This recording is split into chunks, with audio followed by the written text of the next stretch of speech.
Aha! Aha, we are alive, motherfuckers! Give me a moment to throw the link around and get this party started. You all know how it goes at this point. Okay. First, open up Note app. Copy. Copy.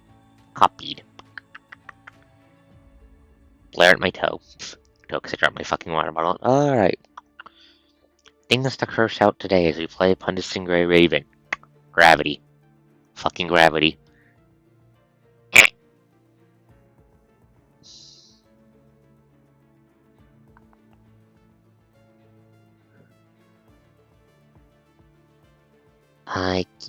I yearn to hit God with a chair.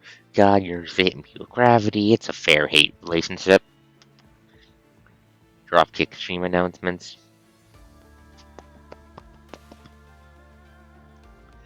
Dropkick the off-topic. Dropkick the Dwarf server. Summon the Watchers. I should summon the Watchers. The Watchers. Summon the Watchers. Kick open the door to the stream shilling channel. Scroll down, scroll down, scroll down, scroll down. Where the fuck is them? There.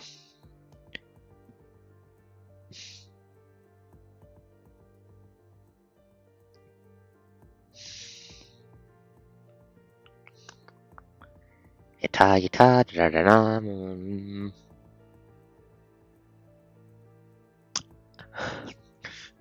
I am not going to drool for 3 hours straight, Mon. I am capable of being intelligent. Glad to see you, buddy. Glad to see you, buddy. Glad to see you. Glad to hear it. See ya. Just give me some moment to dropkick the link onto where the skies are blue, and we'll get this party started.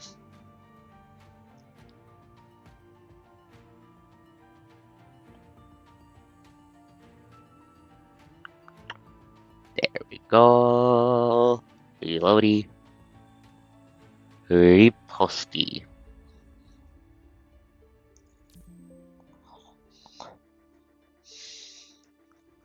I did some poking around the config with the video configs on PGR earlier today, so hopefully things look better. Hopefully. Didn't do any of my dailies though. Wanted to leave that for here, that way we have time for people to hop in.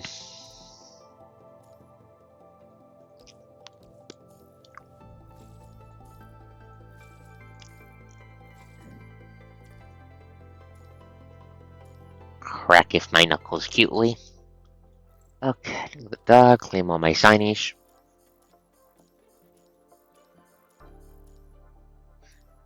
Doop. Doop.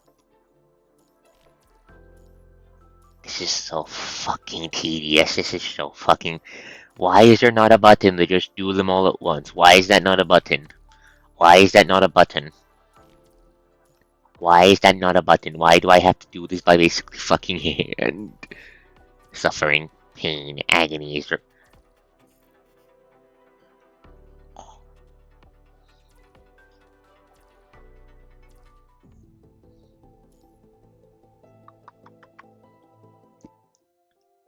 No friends here today, that's sad. I mean, I'm here. Okay, boop, boop, boop, boop, boop. No one here. Give me. Give me.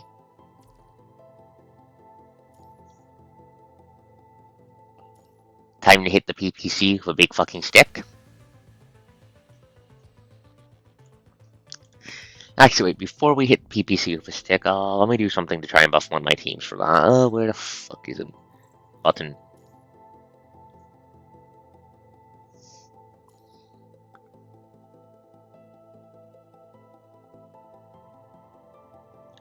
You've been catted. I understand him. I understand.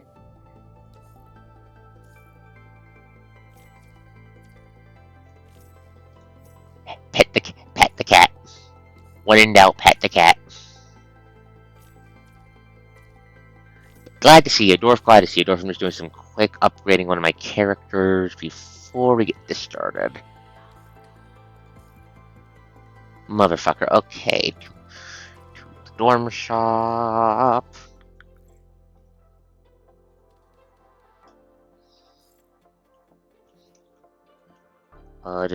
Da.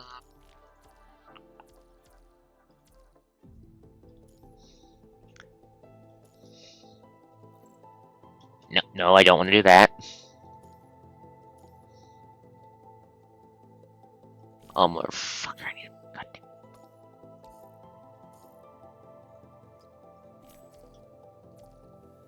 I wish to hit the laws of physics with my hands. Okay, the commission. Shop a fucking yen. Give me a second to pull up my calculator. My brain cannot math tonight.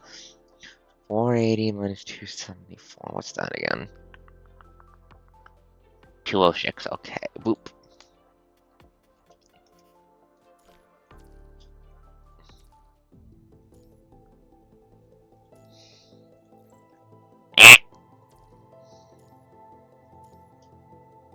Hypertune.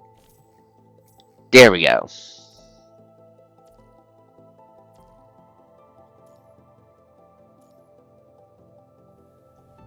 Fuck you mean your BP isn't high enough? Fuck you mean your BP battle? Why isn't your high? Is it because you're? Oh, God fucking damn it! Give me a second, bitching at the game. Okay, fuck it, we ball.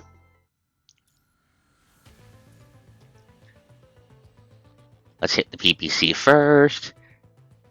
Controller. I really need to look at getting a new controller soon. Maybe if I wake up early enough tomorrow, I can get one tomorrow. Or I can maybe order one. But yeah, I probably should look into getting a new fucking controller for my PC. Okay, hello there, Lilith. Controller.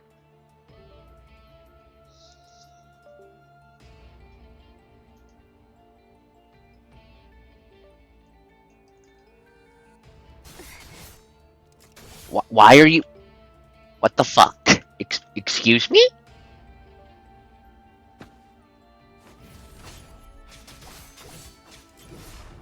There we go.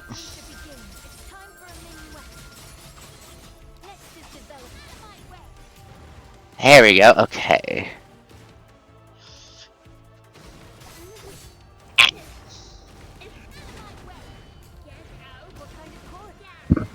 Okay, there we go.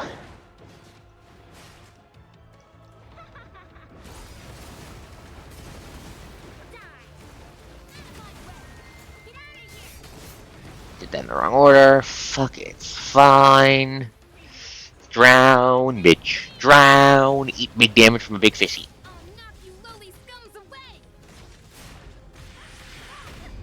Host is not fish. I can't confirm. Host is not a fish. I may be. I am not a fucking Lovecraft deep one. Bonk you in the skull. What are you looking at? I'll smash you all. Hammer to the head. Selena stabber. It's time for a mini west. Lamia is pretty. Get stabbed, get stabbed, get stabbed, get stabbed, get stabbed, get stabbed. Thank you for appreciating the cadenza. Are we fighting for real? Quiet. No, Lamia is a construct. Lamia is in fact a construct, and constructs are uploads.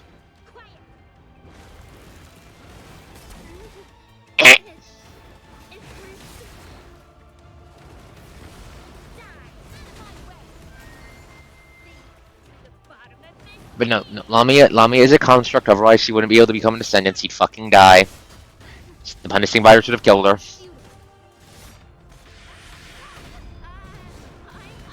Eat hammer, eat hammer, eat hammer, eat hammer. Apparently we're gonna get a playable version of this lady sometime in the next, like, 5 updates, I think it is. Something like that. I need to double check that later. What are you looking at? Oh, Liam Gower kicking the ass of.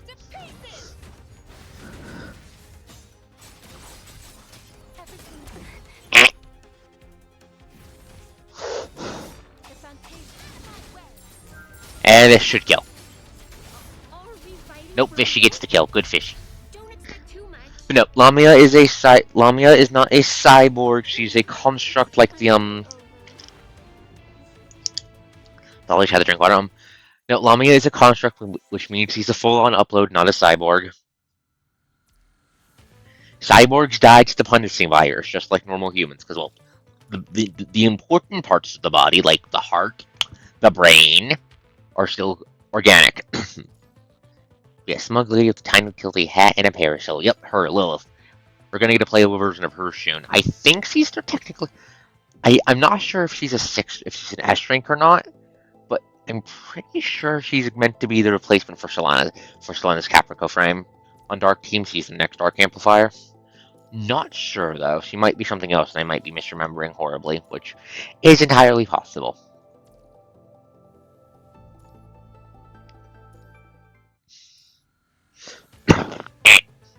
Lungs bad, lungs bad, chat. Biology is horrible. Whoever invented biology needs to be hit with a hammer.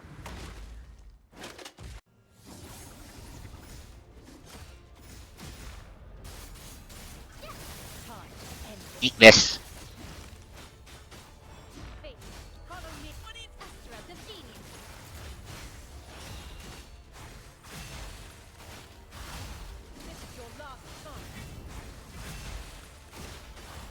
Fuck up her rotation, great. Want you to just fucking go away. Your damage reduction. My death is coming, you say. Unfortunately to you, I'm not interested.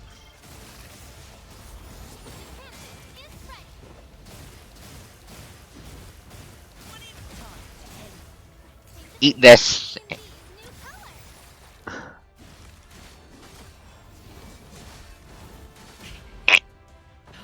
Okay, the delay on that kind of fucked me up. Come on, buddy. Stop delaying your attacks like you're fucking Margit from Elden Ring, I swear to fucking God. Okay, you get the throne rock, asshole. Eat this. Lose your health bar. You're not legally allowed to have that. That is my legal property.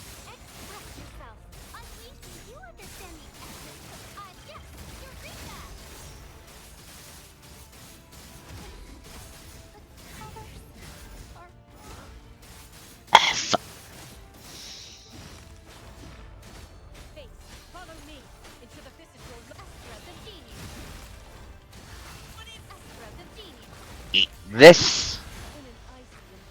1, 2, 3, 4. Big fucking smoke. Throwing of go fuck you. Lose all your health bars. Yeah, buddy. Oh, I was outside of that asshole.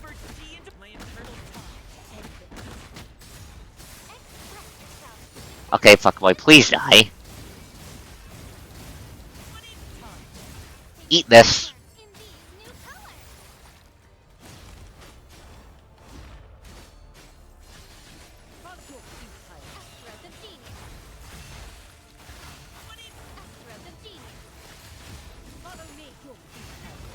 Eat that.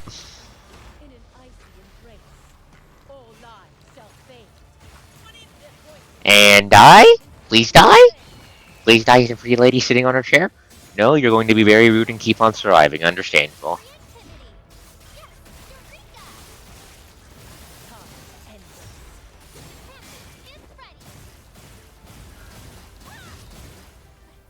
It is in fact the Emperor, or he knows of better chairs.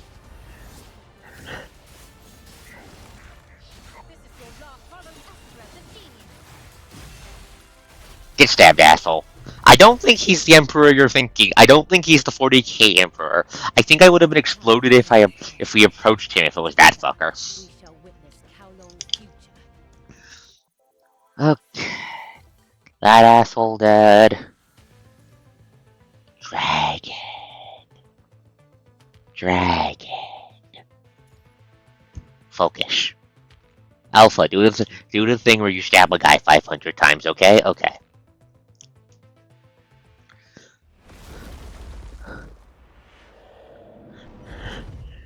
Yeah, you get it. Restoring order. Drop your veil of ignorance.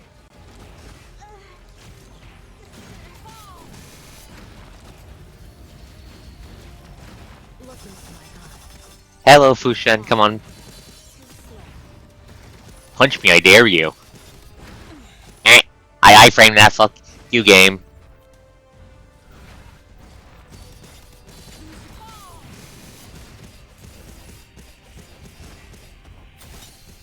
Look into my Lose your health bars, motherfucker. keep up with it. Tell me you're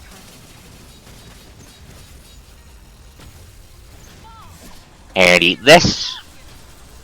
And get stabbed in the goddamn cranium. Follow order. Restoring order. Drop your veil of ignorance. Let our determination cut through the Keep on going. Keep on swinging. Keep on swinging. You can't miss. I need a fucking blue. I need a fucking blue game. Give me a... There we go. Okay, I have a blue. We can win this. I don't know why that's still a blue ore, but I don't care. We're gonna judgment cut this asshole, delete most of his health bars. Dead again. And this should kill. Yep, dead. In case it isn't obvious, the physical team is the one I know best. Centaur frame for Rosetta when? Good question. Good question. We haven't gotten a second frame for her yet. Wish we did. I wish we get. I hope we get one that's more like her Centaur frame. That'd be really fucking cool. Give me.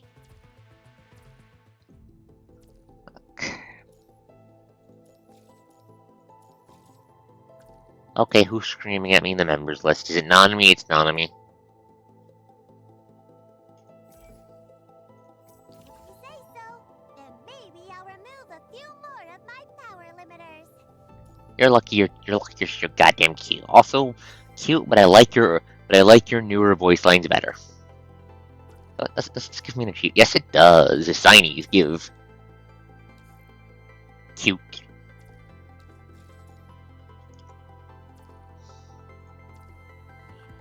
Okay, that's that done. Challenge. No, main. No, battle screen. Limited event. There's another fucking event, boss. There's another fucking one. Who the fuck is this fractious looking asshole? Okay, defeat Sketch.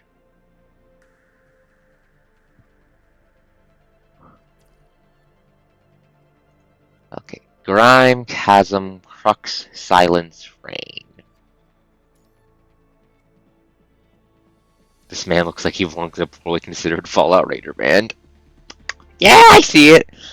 I see it. Then again, from what we can make out of him, he also looks like you badly stuck some old dude's head on top of an armored core, and then welded bits of the armored core's head onto him. We're going to murder him with Luna, okay, guys? We're going to kill him with Luna. Actually, first, gimmicks. Does he have any gimmicks? Former butler who stormed the Norman Court. Sky clocked himself away in the pitch black depths of the mine to atone for his guilt. Protecting the Mandor is a box that he believed must never be opened. Taxpayer opens on both hands in the back cannon. The man has a fucking back cannon, like he is a fucking armored core. Harry attacks from the impact drill on his right hand must be handled consecutively. Turns the rock and roll with the fucking drill. Did they give this man a fucking drill? Is he going to use that like a fucking pile bunker? Oh hell yes. Anyways, Luna, it's time to delete another boss. Finish your tasks. Luna has a dragon now, by the way. The dragon's going to help me do thousands of points of damage per second. Okay, motherfucker. What do you got for me? Controller. Give me a second.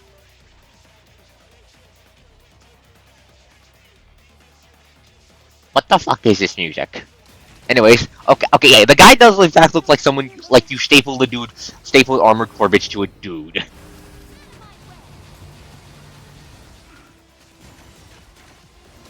Crumble and dissipate, disperse.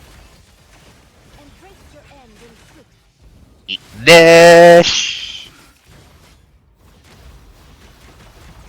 No, I see it, he does look a bit like a common blade. Anyways, I think he's about to die. Final symphony of death. Like I said, Luna's pet dragon lets me do a shit ton of damage. You will too. Right? Also, this is his level 1 version. But this is A, what team of some of my best built characters, and 2, that was his weakest form. Chasm, okay, what new shit does he get this time? Area attacks from the blast gun on his left execute slowed after nullified. Okay. Okay, so the fucker's gun, even if you parry it, still explodes at you, and he fucking rocket jumps. Okay, bring it. Okay, let's dance, asshole.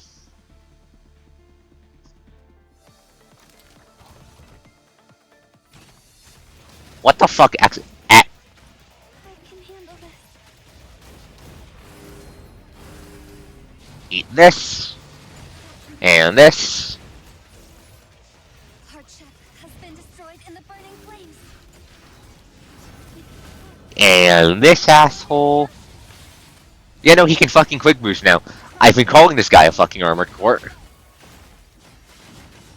Dragon, burn his ass. Embrace your end in truth.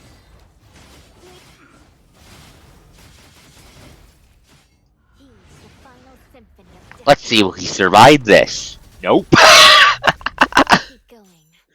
And you Unfortunately, it turns out quick boosts aren't very good for surviving a fucking black hole to the face.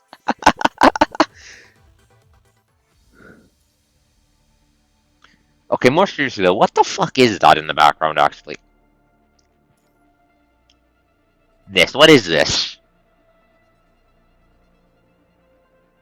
Is this the fucking Pandora's box this mentioned?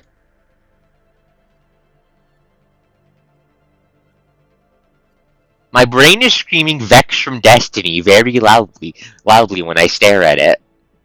My brain is screaming Vex from Destiny very loudly now that I'm actually looking at it. I don't want to imagine what happens if you. I don't want to know what happens if you expose the fucking Vex to the goddamn missing virus.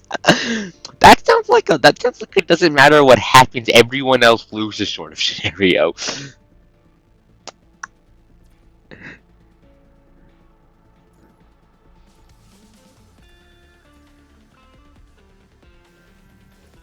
But you know, Luna is very good at annihilating things. I mean, are we sure the virus doesn't have anything paracasual about it? Because, like, I'm going to be honest.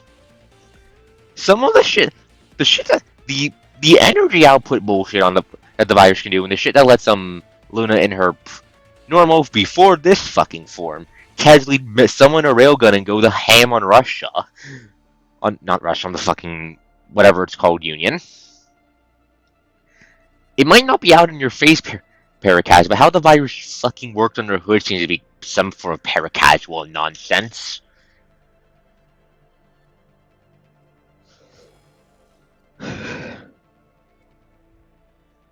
Especially when you factor in a shit like related to like the fucking Omega weapons and all that.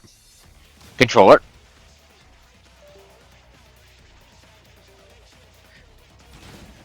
Stop fucking bonking. Stop right hooking me. Get smoked.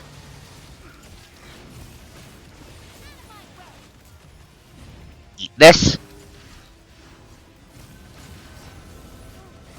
And this again.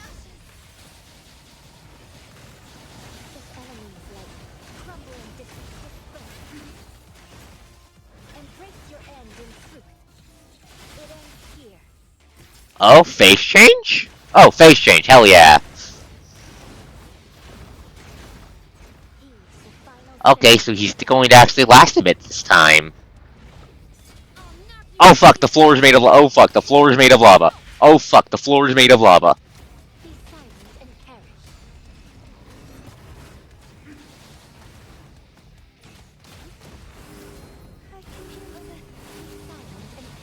Get smoked.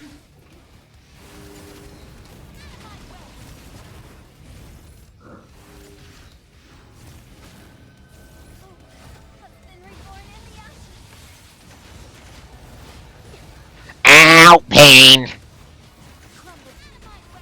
Dragon, smite his ass.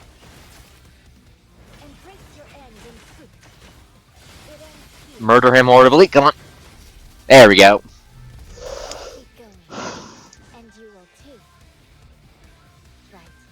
But, you know, but no, Dwarf, the Punishing Virus does feel like it has a lot of, like, subtle paracastle bullshit underneath the hood. Mostly in where the fuck it gets all that stupid amount of energy it's throwing around. How the fuck it's capable of just rapidly evolving, how shit like the Ascendants and the hetero creatures are capable of racking up such insane stat boost and all that. Then again, we still barely know how the fuck it worked at this point in the game. Paracostual. It is the Punishing Virus is not a coast. Bad mon, bad. It is not a fucking coast.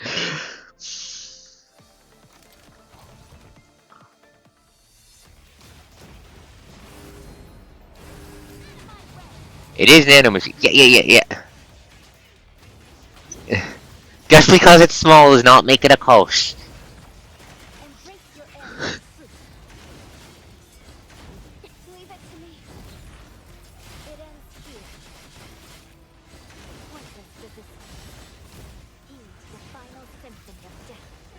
Just because it's small does not make it a coast. Okay? Oh, that's a parry. I can parry the stab. Note for later. I can parry that stab.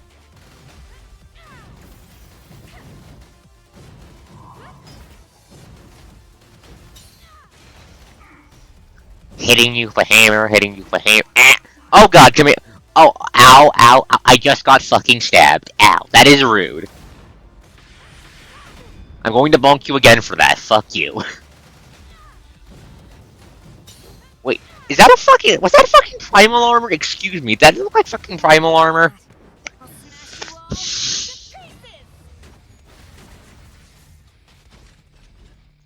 Controller. Please stop pulling this bullshit in the middle of boss fights. Get smoked.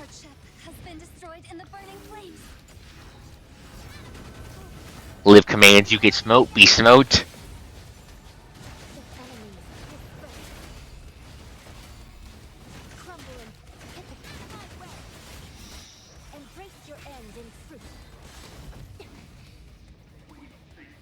What is he doing? What is he doing? What is he doing?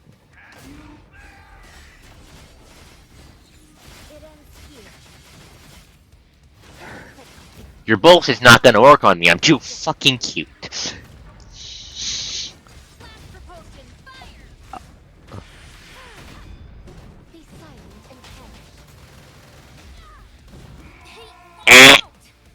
That's rude.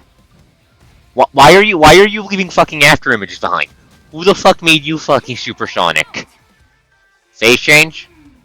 Face change. What is he doing now? What is he doing? Oh! That ow, he was beating you with a fucking pillar. Okay, understandable.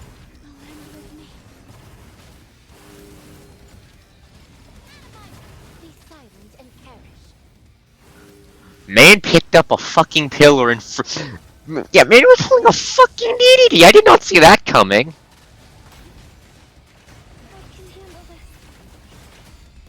Get parried.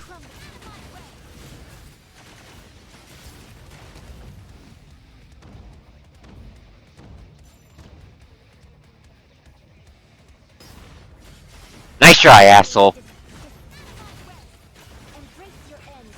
Explode. Okay, then. Definitely impressive. Definitely impressive. Unfortunately for him, I'm just built different because Luna's amazing. Hand, thank you. Okay, let's see.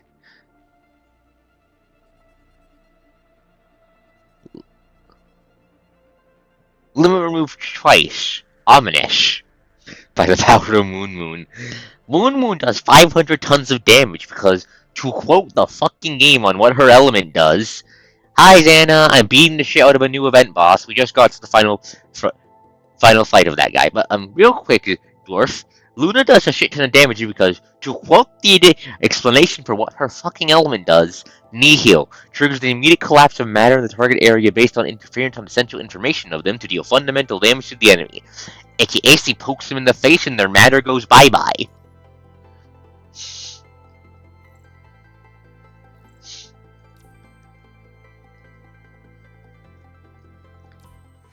I'm like 95% sure that what did you call it again? The holographic or whatever the fuck it's called. You mentioned is right in PGR. PGR just based on how the fuck that works.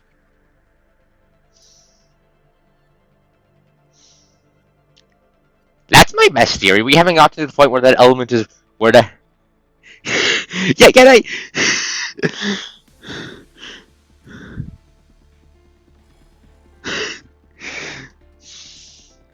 Which makes me really curious how the fuck PGR is going to be using that in later chapters. Anyways, hello giant fucking robot man. Beast mode. Eat this.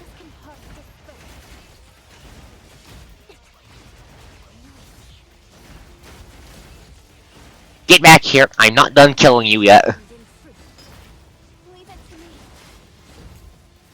Dragon, breathe on him violently. Big explosion. Wait, did I just get knocked out of my fucking ult? Eat hammer.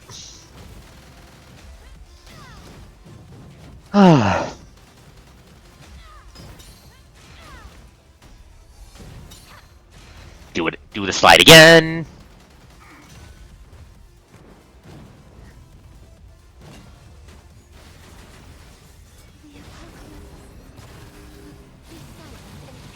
Get smoke. Please lose your fucking health bars. You are not legally allowed to have them.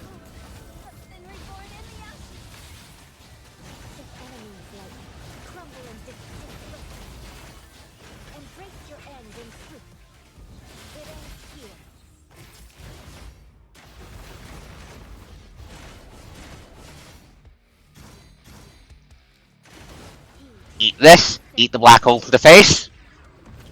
Please have your matter stop existing. Bonk. Come on, asshole. You're not fucking Fenrir. You're not kicking my ass. Do not fucking right hook me with your goddamn pile bunker, asshole. Eat this bonk.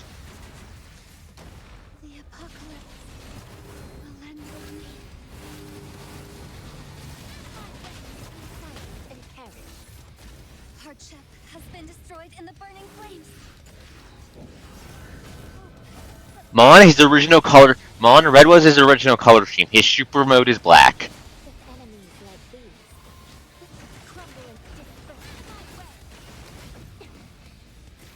Fuck. He went in the Matrix. Get ready to dodge. Nice try, asshole. I'm too cute to hit.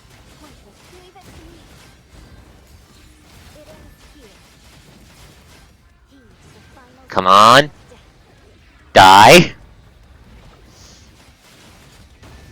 You have so many fucking health bars? And you don't have legal permission for a single fucking one.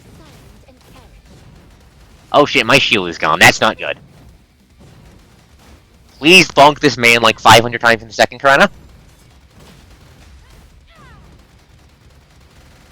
What are you looking at? Okay, how many does he have left? 228 to...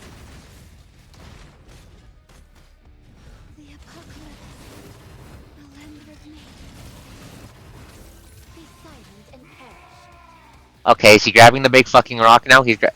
No, he's just...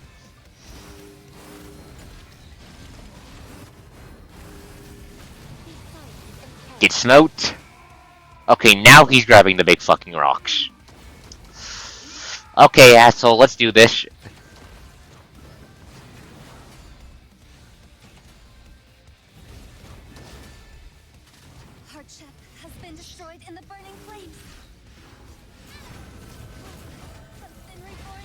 combo the buttons 500 times? Crumble and disperse. Embrace your end in truth. Noisy. It ends here. He's the final symbol. Woo perish? Resistance is you hate. Ow. Be silent. And dead by bonk. No need to praise him. Okay. What time is it? How long did that take, actually? Oh, okay. Hell yeah. First try. Give me shiny.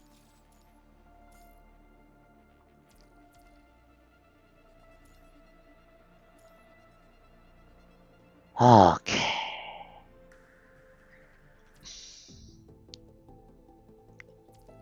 That's because Karuna is in fact the Tsundere. That is her archetype. She is the sun. She's the cute Tsundere NG. Don't call her that. She will beat you to death with her hammer.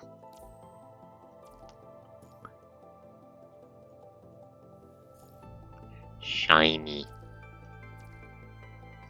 This has made me realize. I'm listening. What has it made you realize, dwarf?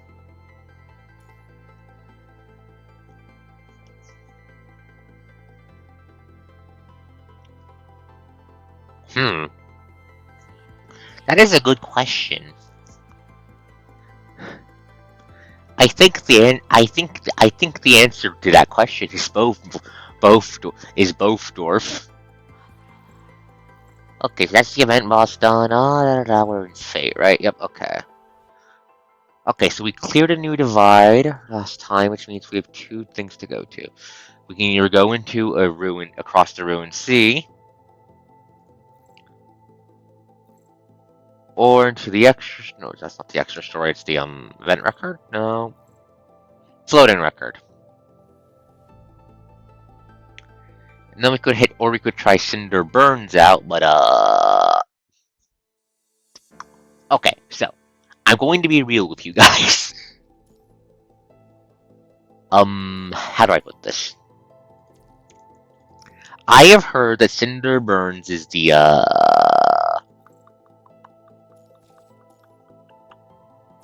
how do I put this? Wordiest? Yeah, wordiest. One of the wordiest chapters in the game.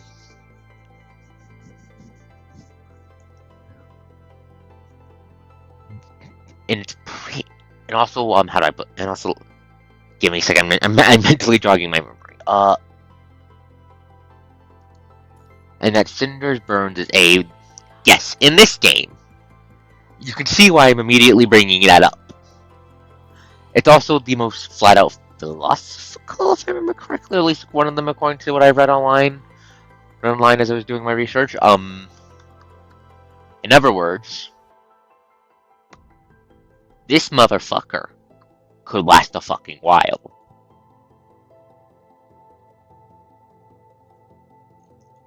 I'm not sure. As in, it might be one of the longest chapters in the game. I think it's supposed to be a stab. I think it's supposed to...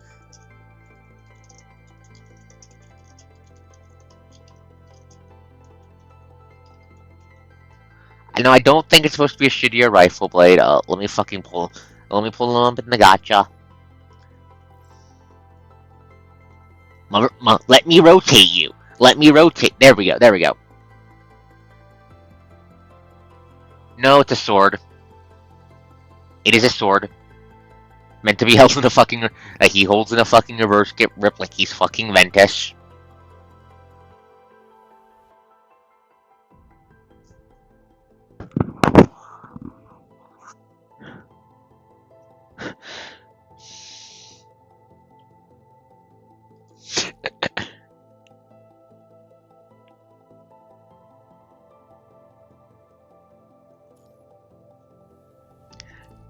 I mean, which... It's okay, Zen, it's okay. But yeah, I am like 99% sure that the focused character of Vish, Noan, is also the Shrek dude who who we liked in Surviving Lucium, and we thought fucking died, only for the teaser of that to reveal, no, he's alive, just the Ascendants fucking found him, which might be worse. Which I'm like 99% sure they're the same person. Or we could go across the Ruin Sea, which is well, this is the big name focus chapter for everyone's favorite Saber XP. Bianca, head of the Purifying Force, aka the poor fuckers whose job is when a construct got being corrupted by a punishing virus and has gone fucking crazy or otherwise defects. The Purifying Force is the guys who have to go out and stab them in the face repeatedly, unfortunately.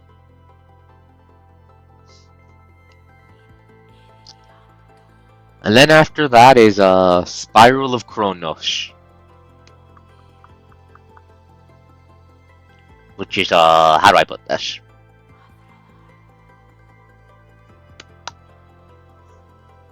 This, from what I know, is one of the big deal everything changes sort of chapters.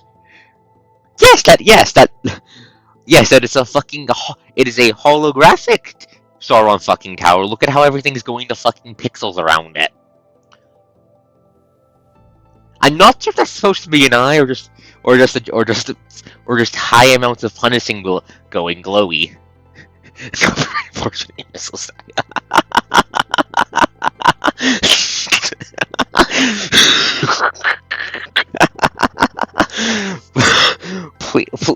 Please do not do that. I like this game. And Woowa. If you blow them up, we don't get with any more Woowa. Anyways, my sides. Right. This chapter, big fucking deal. Yeah, which one do you? Yeah, which one do you guys want me to do? You want me to do Across the Ruin Sea, or Cinder Burns? Which one do you want me to do?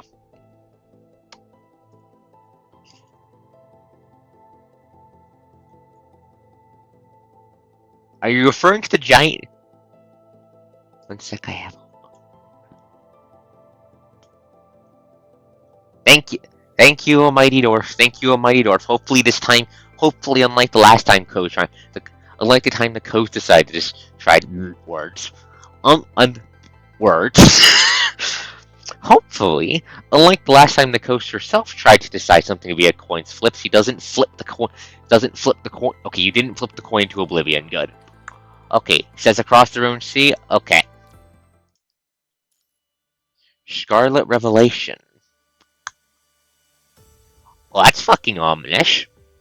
If the projection of the red tide can be their hope and despair, then it can also become their faith. Ominous as fuck. Okay, just for completion's sake, what the fuck does the start of Cinder's Burn say? Because I'm fucking curious now. What am I getting fucking... Oh, Bridges chapter. Okay. What is this one, son? Withered grass. Dead life is decayed. I told over to decay because from this I know it has not been empty. That sounds like Scarlet Roth from Elden Ring talk. I don't like that.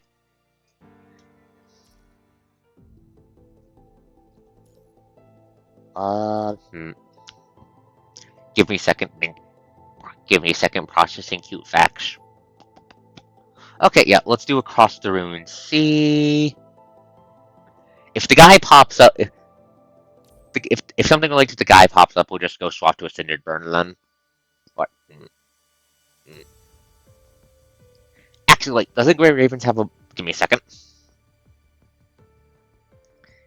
Give me a second. My ADHD ass just remember to say I use for all my punishing Grey Raven stuff has a fucking recommended reading order for all the goddamn story chapters. Give me a second. Okay, Grey Ravens, what does it fucking say for the goddamn lore summary? Yes, the first time I tried to flip it, the little bastard tried to fucking vanish into the floor, and it tried to vanish into the crack behind my bed. Okay. Dark Beyond is New Divide, then after New Divide is Cinder's Burn. Okay. According to the recommended reading order, it goes New Divide, which we just finished, Cinder Burns, then Across the Ruined Seas, then Left Unsaid, which is the third extra story thingamajiggy, then Spiral of Kronos.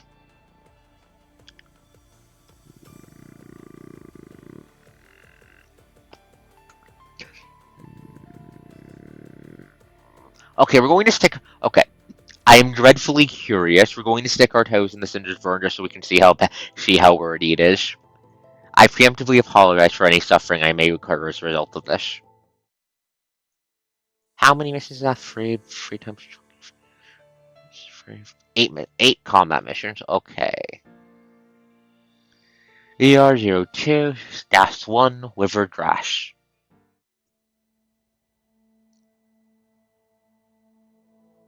Okay, this is a different format.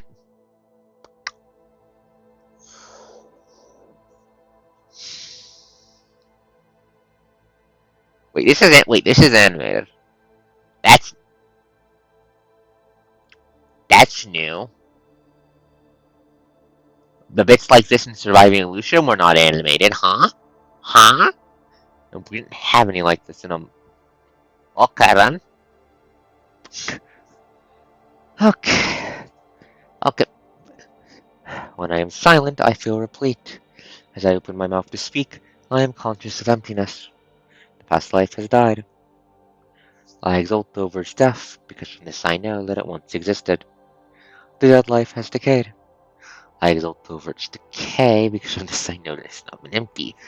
When I say, okay, like I said, my research said this is one of the most flat-out philosophical chapters in the entirety of PGR.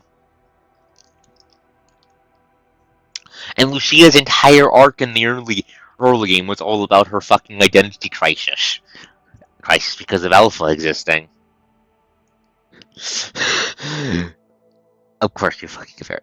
Of course, you see Nurgle, I see fucking Scarlet Rot. Either way, get the flamethrower. God, that makes me want to stream Elden Ring. Lose on wild grass.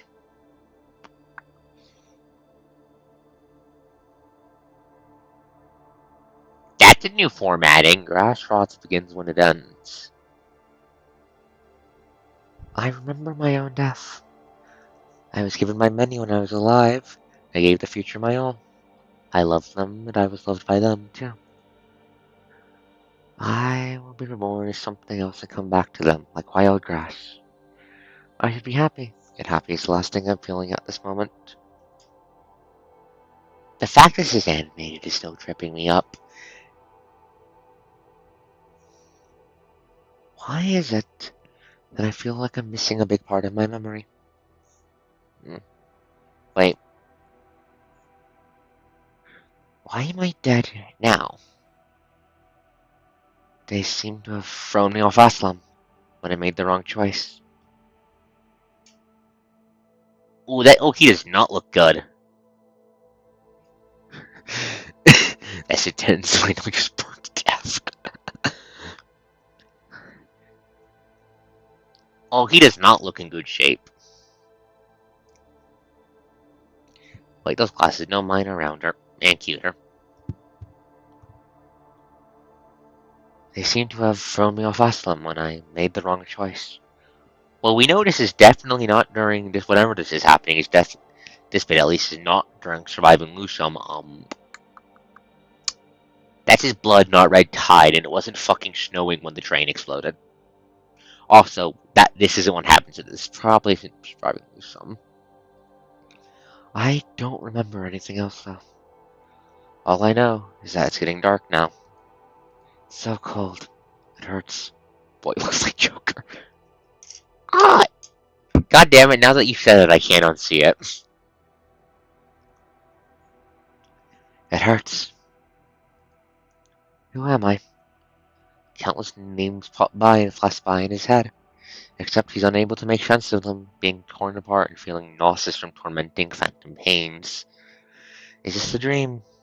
Or am I just seeing things now because I'm dying? Pain and death fill his consciousness. Nothing else can be found. I need to wake up from this pain. Confused, the humanoid tries to feel for its limbs. Their god only knows how long his fingertips finally gain sense amidst the shivers, as he slowly opens his eyes from the pain that has tormented him so. Recalibrating visual modules 78.13%. Huh? I don't think he wasn't a construct. Visual module? Okay, so he's confused about that too. This hits him as a new concept. He has no idea what that means, but his recalibrated vision is showing him exactly what death is like. Where is this? Wait a second, this still is from this background. This is from Vonnegut Space. This is from one of the bases we hit, Vonnegut bases we hit in the search when we first. This is the base we hit to first find the Hive Mother. Ominous. Humanoid? Good. That's a good question, Jana. I don't fucking know. Rubbing his messy hair, he sits up the same way any humanoid would and checks his limbs and clothing, which only makes him even more unsure of himself. Am I still human? Checking his body for a second time, he doesn't seem to recognize his bioskin and its mechanical structure. Did he get kidnapped by the Ascendants and they fucking turned him into a construct? I wasn't sure that was a thing they could do. Is that a thing they can fucking do? If that's a thing they can do, we might have more problems later on. Do I still count as human? When did all this happen? Did it happen on that day? He doesn't know the answers. But these are not the only questions he has. He doesn't know who he himself is, where he came from, and where he has to go next. Lost, the young man walks aimlessly in the dark. Reject humanity, become construct.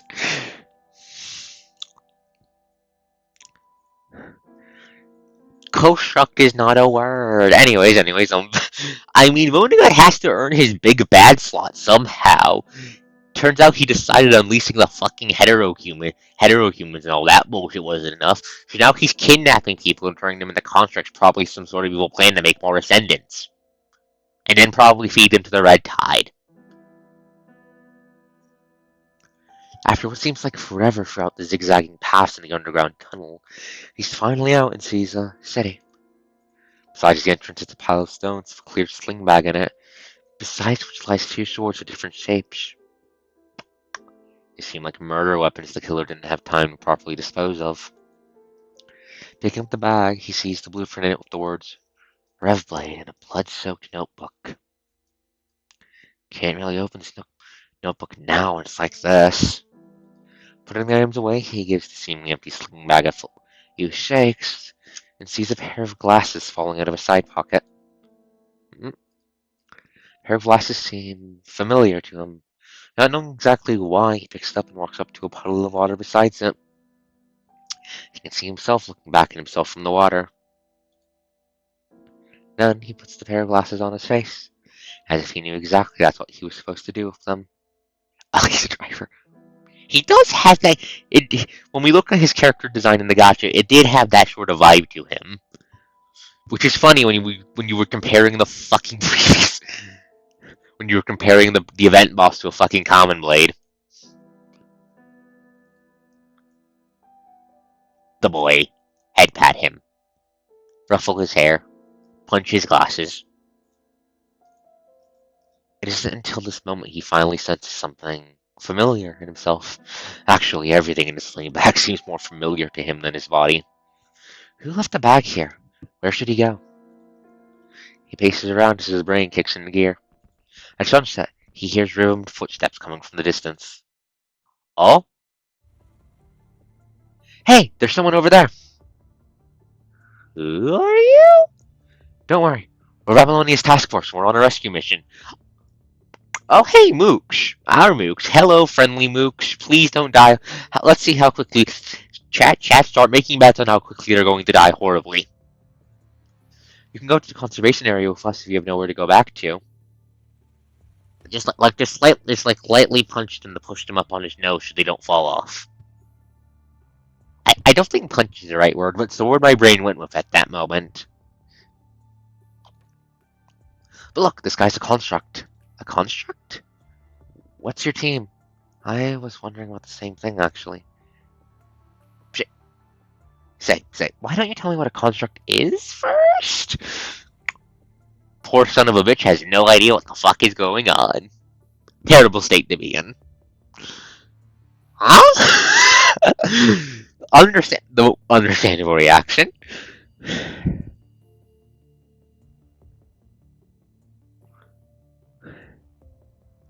Oh boy, amnesia. If this is Vonnegut playing fuck games, which I'm like 90% sure this is Vonnegut playing fuck games with what this poor son of a bitch's story ended off when he was in Surviving Lucium, then he probably had his brain wiped on purpose by Vonnegut, which doesn't imply good things.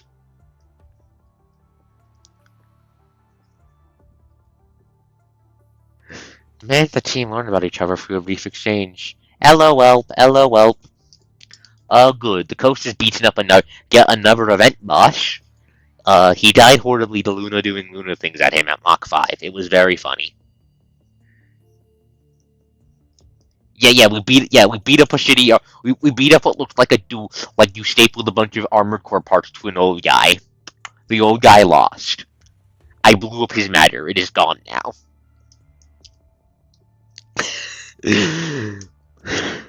I also gave the dwarf a bit of a crisis when he realized that PGR probably operates off the holographic theory. And we're continuing this.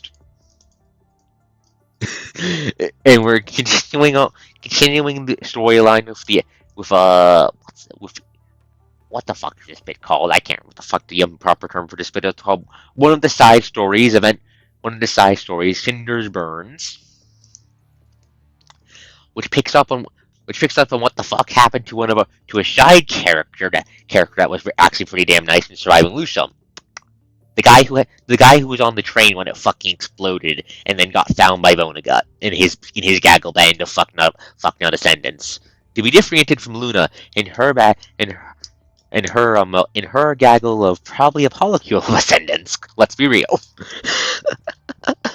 Anyways, more mooks manifested just to say, huh? I mean, a construct not knowing what the fuck constructs are is something to manifest more dudes to go, huh? At.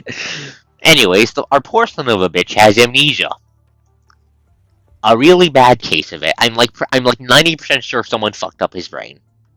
Probably Vonnegut. Why? We don't fucking know. Anyways, I've been told. Supplies for the window.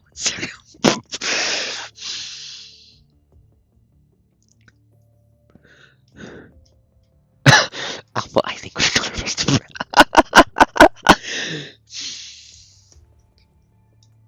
There's a giant time period in her life where Alpha was not there.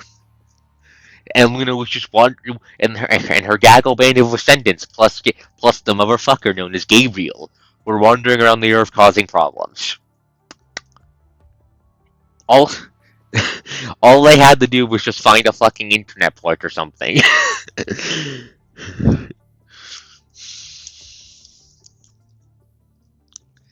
Anyways, the man and the team learned about each other through a brief exchange.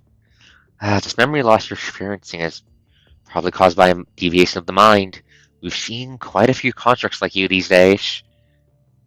I am not downloading more RAMs. And yes, well, Ascendants do like to cause problems on purpose. But we ended off a new divide of Luna deciding that she's going to flip over and help humanity instead, which is going to be really nice. So Vonnegut's probably going to pull some new nonsense out of his ass to counteract that. Probably something horrible, like fucking, I don't know, fucking, how could the virus get worse? I actually don't know how the virus could get worse off the top of my head. The memory loss you're experiencing is probably caused by a deviation of the mind. We've seen quite a few constructs like you these days. But the database doesn't have anything on this guy. This thing he's carrying seems like a telecommunication device. Here, I'll have a look at it. It's easy, Ghost. What if fish goes?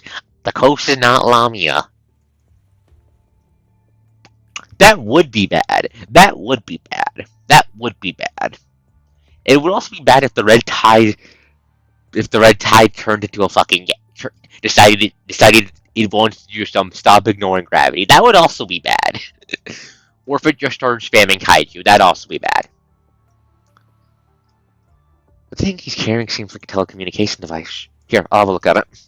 Hetero civilization, seaborn. Both bad, both bad. Speaking of Arknights, I love. Anyway, this is not Arknight's focus. The construct soldier checks the device the young man is carrying. Found anything out of the ordinary? It's broken and it come from Babylonia. Should we get rid of it? We should give it back to him. What if it turns out to be a piece of him? Or a hint? Could the guy be an unregistered contract from the ACA or ARU? Possibly. I'm sure there's a bunch of ascendants we don't know out there that are unregistered. Hello, motherfucker. Why are you calling him an ascendant? At the mention of the word ascendant, the other two constructs take a few steps back with their weapons raised. Wait, you only know what a construct is. What is an ascendant? The moment when they realize he knows fucking shit.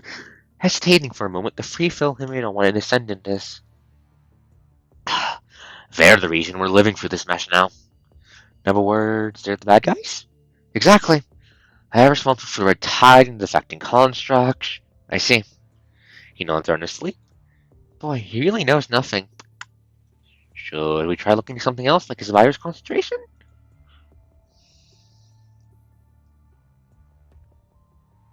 Already dead. He's on the low end. And only so he's not a transcendent. I've read that Sense can control the virus, however. We should speak to the elite squad about it. I heard they'll pass by this area. Yes, and passing by is what they're going to do. They won't come to base because the purifying force is busy. And the Grey Raven Commandant just recovered and...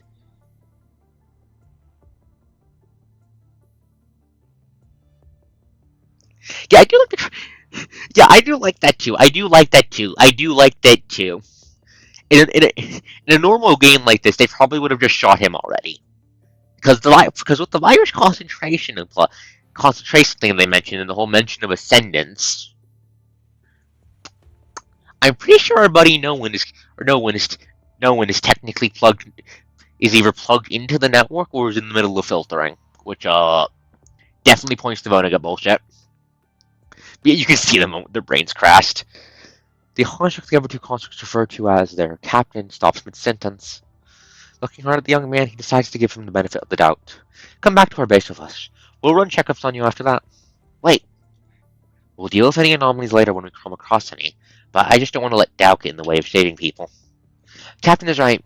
Too many lives have been lost. We can still try to be safe, but that doesn't mean we should leave anyone behind. Giving the man the benefit of the doubt, the Free decide to bring him back to the base.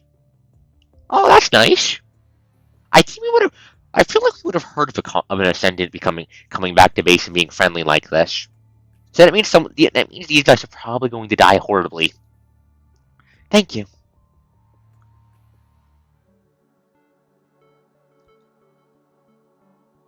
I'll fuck another one of these places. The team brings the young man to a place they refer to as a temporary base. After the man turns in his rev blade, deemed a dangerous object and its blueprint, support contract in the base runs a quick checkup on him. No damage found. Seems like the individual is experiencing after effects of a mind deviation. A mind deviation? I see, you're clueless. Support contract quickly goes over the mind and all the possible complications it might cause. Basically, your mind is software in your body. If it realizes you're not human, it's going to fucking freak the fuck out. Don't let that happen. Memory loss is one of the things that happens when mind deviates. Why is the doctor blinded? I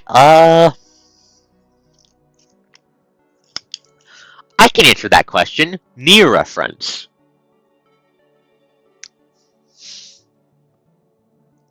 Memory loss is one of the things that happens when the mind deviates. You're lucky though. You're experiencing some issues with memory reading, but the data in there is otherwise intact. Okay, so we just need to find a head doc and have them unfuck the memory reading. What you're experiencing is rare, and people like you usually end up with after effects that are more severe if they don't get help in time. Maybe your mind is just super stable. That does sound like something Vonnegut and his band of fuckwads would be interested in. Maybe it's because I've been helped. That's possible. We don't have the equipment needed to treat you, unfortunately, and I suggest you seek help somewhere else. It's either that, or you can give yourself some time and see if you recall anything. It's quite a gamble, though. So I don't need to be treated to recover? Yes, but that's based on the assumption that you have a stable mind. Don't get your hopes up, though, because it's not possible with most constructs. He smiles. He stands up as he waves at them. Are you leaving? Yeah, it's probably just a visor. Remember, the other Mook constructs we saw also were all wearing full face visors. Babylonia just appears to like visors for its Mooks. I have another mission to attend to. Feel free to stay. Seeing the support construct off, the young man stays quietly in the corner as everyone carries on with work. 3 hours later, when the world is fully clad with moonlight, the man hears noises coming from outside the door. It seems to be a group of unexpected visitors. What are you all doing here? We came to rest ourselves up. Commandant and a few constructs need to be treated. The young man looked where the constructors pointed. He's a human behind the crowd, speaking quietly to a nearby construct. Commandant is here alone? What happened to the rest of Grey Raven? The captain came, but the other two stayed up there. Wait, is this when I'm fucking unconscious? Wait, is this when I'm fucking unconscious? Wait. Pretty. The captain came, but the other two stayed up there. Why isn't the captain sticking around Commandant? We had a change of plan and asked her to stay there because we were short on hands. After an exchange, they quickly head back to their respective maintenance chambers, leaving the construct captain who's been stationed in this place and the Commandant here. Two sit by the table. The captain asks some questions while opening a white first aid kit. Is that a first aid kit? Wait, I'm up and awake? Wait, if I'm up and awake? When the fuck is this happening? Flashback! Does anyone else need to be patched up or stitched up?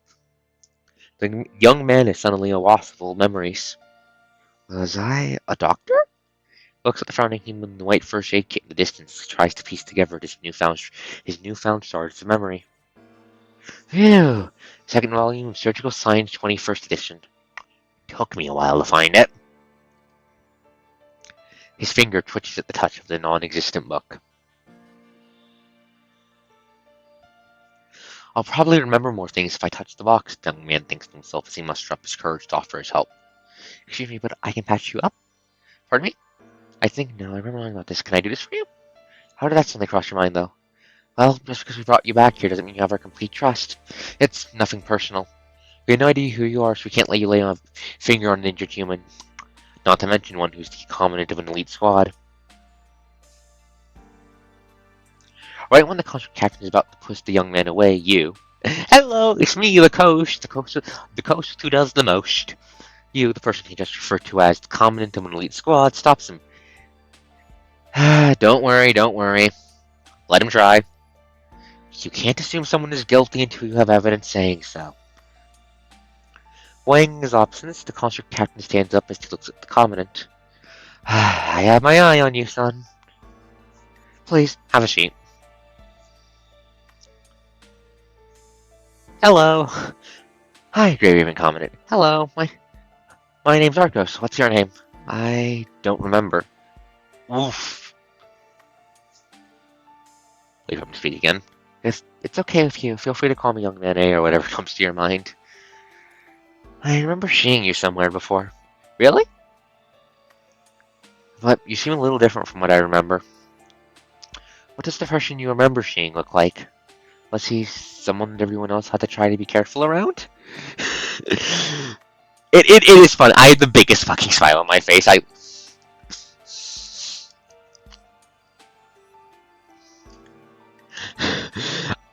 love it when games poke fun at themselves like that. I love it. Was he someone that everyone else had to try to be careful around? I didn't know him well. Never seen him in person. Only seen him in videos and didn't see his face clearly. I know he's not my team, though. But I was injured back then. You saw your tone growing serious.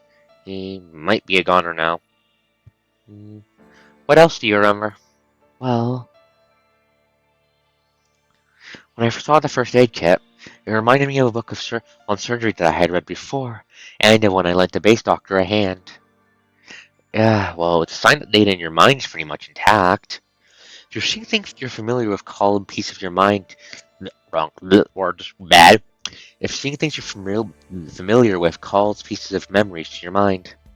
Right, I was with a support contract right now. I didn't catch her name, but he said the same thing. We can probably get you fixed up in Babylonia. Except we're having some difficulty traveling back now. Transfer craft will come pick us up in a few days, though. How would you like to go back to Babylonia with us? Can I really, though? I mean, I don't even know who I am yet. As soon as he's finished the sentence, the young man realized that your question is actually a trick question asked out of doubt, to see if his memory loss is feigned. Apologies. Ghost gotta do what the ghost gotta do. None of these people have any reason to trust him just because he was brought back, which is exactly what the constructs have said. And even the young man himself finds their doubt fair because, well, he doesn't even trust himself. They could make him a new addition to the good side, but what if he turns out to be a bad guy? The young man finds this idea terrifying. I don't know. Let me think about that. Alright. Uh... Hmm. Alright.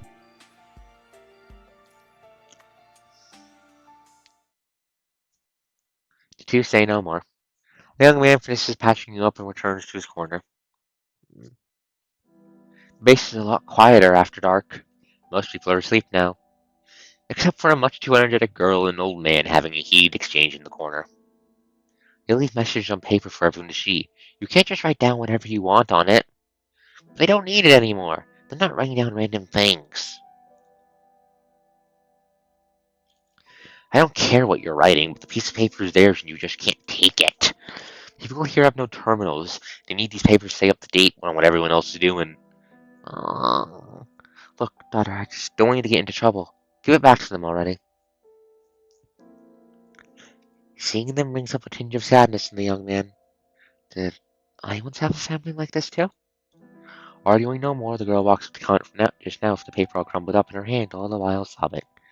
The two of them have a quiet exchange. The comet doesn't take the paper from her, but instead pats her on the head and gives her a page torn from a notebook. Yeah, that's 100% a coast maneuver. Thank you. Seeing the girl happy makes the young man happy too. The young man turns to gaze at the comet. He sees a pair of eyes looking back his way. Their eyes lock moments for a few moments in silence. Then, looking away, the comet says something quietly to the concert captain.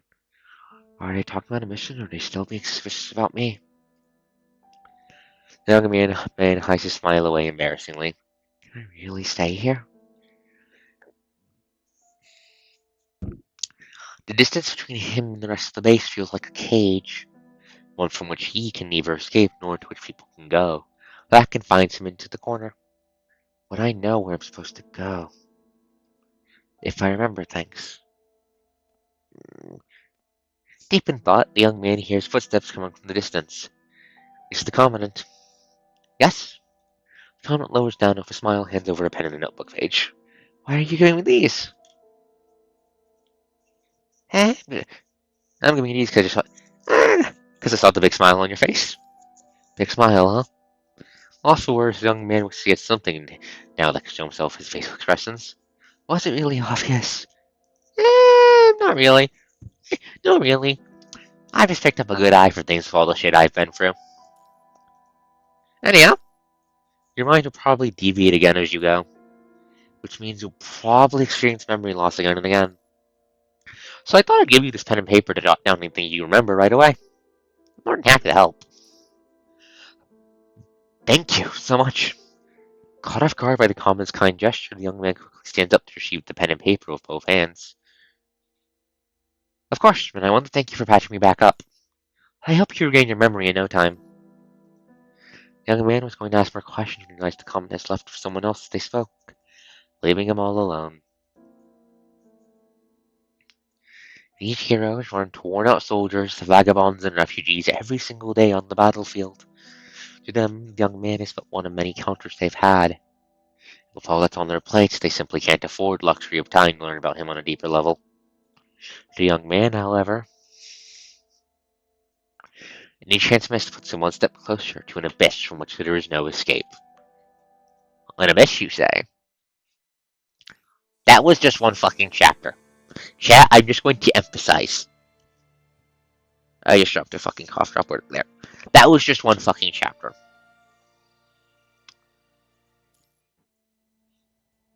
When I am silent, I feel replete.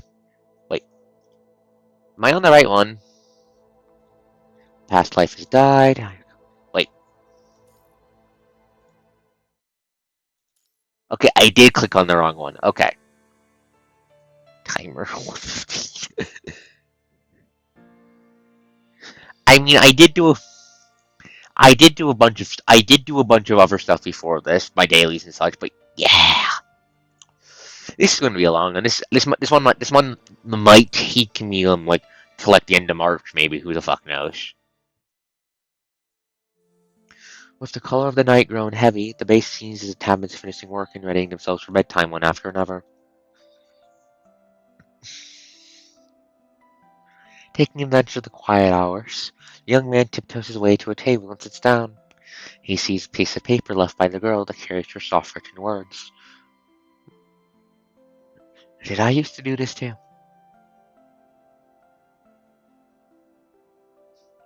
He folds the paper in half and wants to start writing something, only to realize that his mind is as blank as paper that's staring right back at him.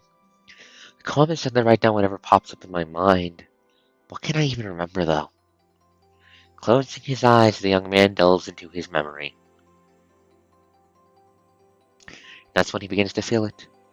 The warmth from the pen he misses so much that throbs in sync with his heartbeats, invigorating every last dark corner in his consciousness. The coach just downed a cough drop because I have the feeling I'm going to need it. If I try hard enough, maybe I can just recall a few things. Holding the pen in his hand, the young man repeats this line again and again and again, as though trying to prime himself. Someone let Callus write a bit. This does feel like the Yap Cat is yapping at Yap Speed 100. I can do this. Still repeating the line, he follows it and puts down a few random lines on the paper. Eventually the lines, seemingly a great mess, turn into a circle.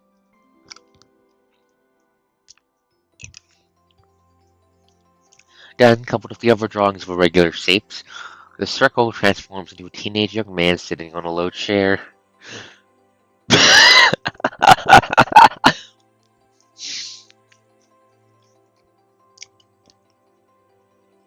After which a simple bonfire appears before the young man, followed by an expanding grassland that grows from beneath his feet. The young man seems used to drawing all these, as though he's drawn them countless times before. Wait, so I knew how to draw? But where did all my drawings go? Did someone keep a collection of them for me? Or did they all just pile up into a mountain of used sketchbooks? Or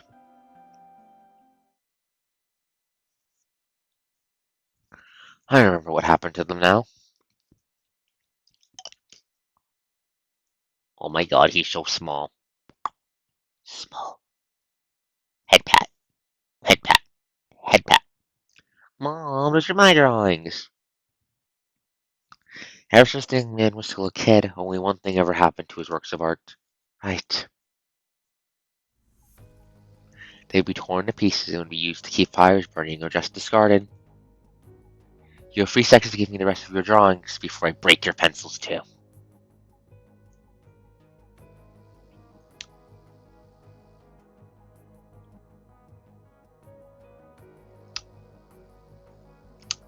Okay.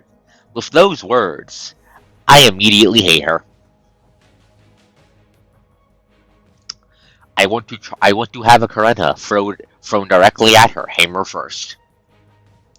You don't do that kind of thing. You just don't. You do not fuck up someone's work like that.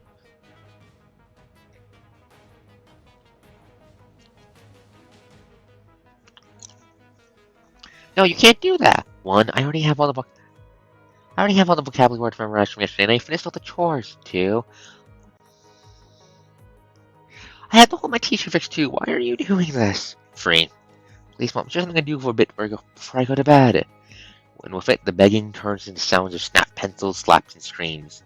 To which your neighbor lashes with ear-splitting shouts. For God's sake, goddamn witch, can't you just shave all that for tomorrow? Let go and stand straight. Lumen says his name, he just can't hear it past the blur. I'm not sure if that's a mask or if he's just refusing to remember her face. He might just be refusing to remember her face. I've told you so many times, drawing isn't going to help put food on the table, and that it's only going to ruin your eyes. That's...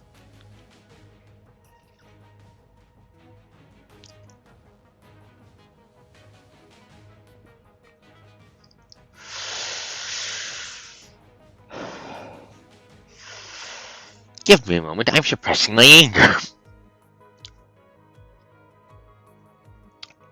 That's not how fucking eyeballs work.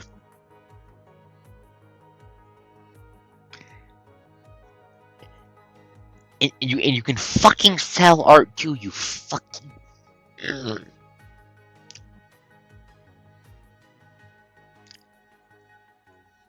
Look at what it's done to your eyes already.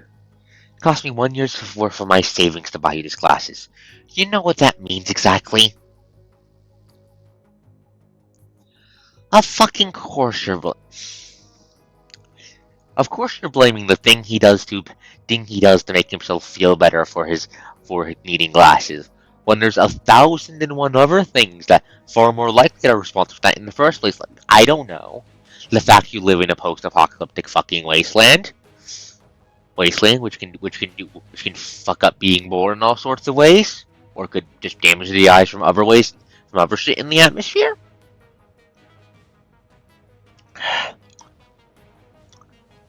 Trash. Sorry, Mom, but I don't need your apologies or buts. I just wanted you to know that you've been strangling your own future. With all the schools gone, you're responsible for your own learning now. You need to arm yourself with a skill that can get you into the reservation area or the medical area where you'll be safe. And even if you just want to live on a lower level of Aslam for the rest of your life, you'll still need to work to keep yourself alive. Okay, so this is on the fucking train. Okay, so they're in the poor area of the train. Does that mean his childhood home got blown up when we were fighting the hetero creatures?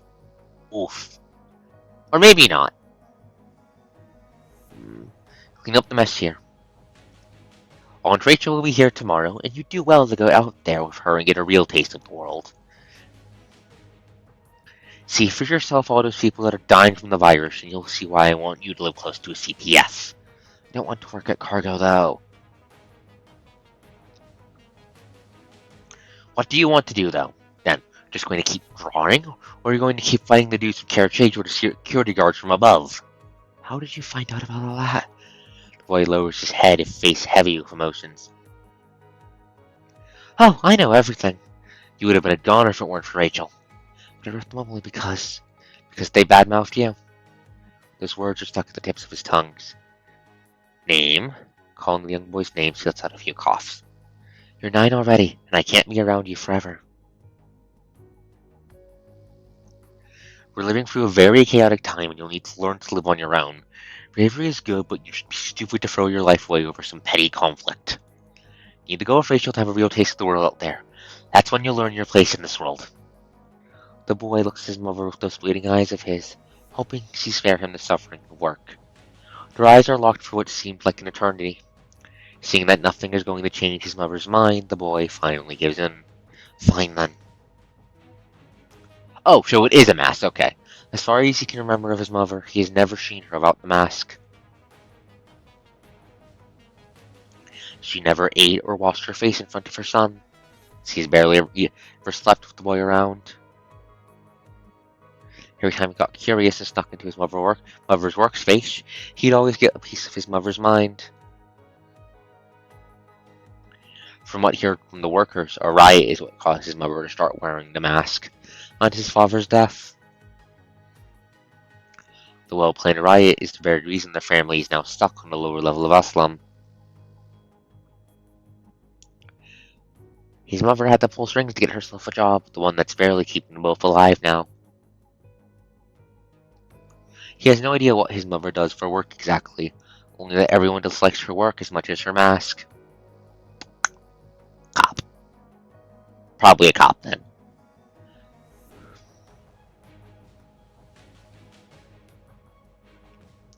Wait, is this all I'm getting? You do know I'm friends with some boys up there, right? What, you don't give a damn? Get lost forever with that stupid mask of yours, then. Look, damn, which I told you about this application. How is that possible? I have a few drinks on the 14th, but I swear I told some members of this. Did you really have to kick Joe out? Might have broken some nose, but he's a brother. Damn it! Should really ask one of the guards to shoot you and that little monster of yours dead. Hey, speaking of the devil, Mommy was away for night shift last night, and I saw her coming out with so many guys this morning. Do you even know which one of them is Daddy? Ugh. Stop! Hello there. Hello there. Okay. Okay, so yeah, you know fucking disgrace noble vibes. Seeing how she is living in the poor section and what her background said, I'm thinking, former politician slash noble, seeing as Aslam is a giant, is a giant fucking train run by a monarchy. Well, it was. The train got exploded. Anyways, I'm pretty sure she's technically a disgraced noble turned, like, cop or something. Maybe secret police based on the fucked up mask. I'm not sure. Giant monarchy train. Did that remind you of something, Dwarf? His mother never loses her cool in the face of all the threats and jives coming her way.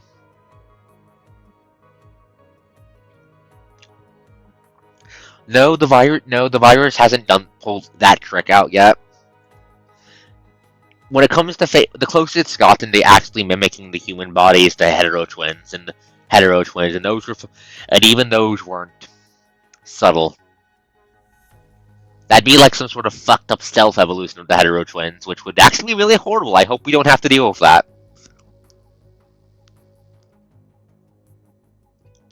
Same way, she never gives in to her son's pleading, so as long as she thinks his requests fail to align with her plan. She's like a tree, one that provides nothing beyond the shade and the fruit that keep him alive.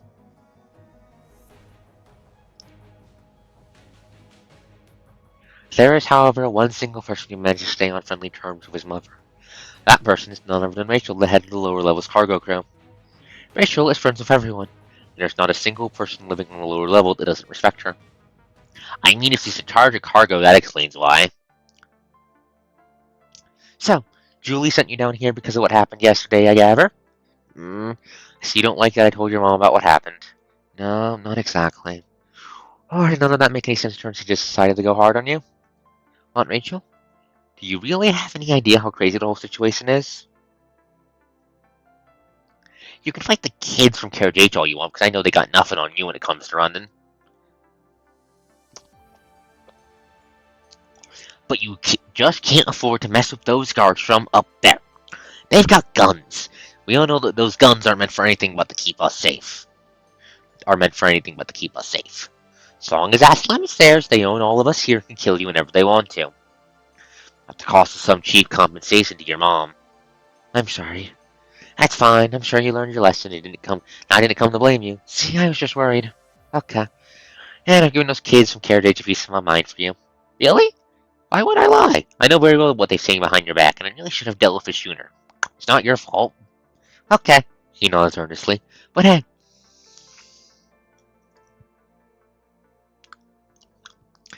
Hey, I understand those kids have been messing with you, but you really want to drop that long face of yours sometime. Hill told me she said hi to you the other night, and apparently you just walked all away all pissed without greeting her. Poor woman was shocked. There aren't many in Caragena on friendly terms with your mom and you. The Hill's definitely one of the handful. I'm sorry. Say that for when you see her next time. You refuse to say that to her yourself? See? She's standing around watching when the kids from her carriage age picked on me. Look, you need to understand that not everyone has what it takes to stand up to the bad guys. She might have stayed away, but that doesn't mean she approved of what they did. Okay, I'll go and apologize to her tonight. Attaboy. Should I go to cargo with you then? No, because I got you a much better position. Much better position? See that ventilation duct up there? I need you to go up there and see if there's anything in it that needs fixing. But I don't even know what needs to be fixed. That's fine. You just need to go all the way to the end and stay there until I call you at night. That's it? Of course, what? You think I put a 9-year-old in cargo? Rachel winks at the boy. Gotcha, thanks. I'd save that for later if I were you. Not fully understanding Rachel's tension, the boy climbs down the ventilation ducts he pointed at. When he finally reaches the end, he sees that there isn't some secluded tunnel waiting for him, rather. It's a place he never even dared dream of. Book storage?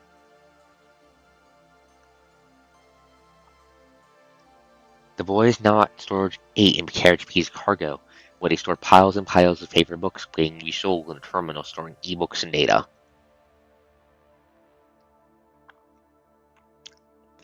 If I remember correctly from what I've heard, the playable frame for Lamia was made by Luna, meaning it's probably heteromatter bullshit. There are novels and books on poems, history, and myths, but other than these, there are also picture books and manga, which any 9-year-old would find much easier to read. Like a fish who's finally found water, he dives right into a book and seems to be able to read and begins reading away. The boy was ready to grind for the day, but it ended up being so much fun that he forgot to eat the food he brought. Time takes by for every turn page, and before the boy knows it, his time is up. That is the first attack game. I mean, 9-year-old close. 9-year-old. The Ghost actually doing into like manga and such was like a 12? 9-year-old Coast was reading shit like The Hobbit. Where's Hobbit? Hobbit up. We'll time shit like that. But yes, eat food, dwarf. Eat food. Eat food or I ping Y in your server and throw her at you. Hearing knocking coming from the ventilation duct, the boy reluctantly puts down the book in his hands and goes back the way he came for the duct. So, how'd you like hanging alone in there? It wasn't bad, but the boy thinks this is all too good to be true. If Mom finds out about it, will she tear down the whole storage? What if those people that hate my mom find out I was there? Are there going to be consequences?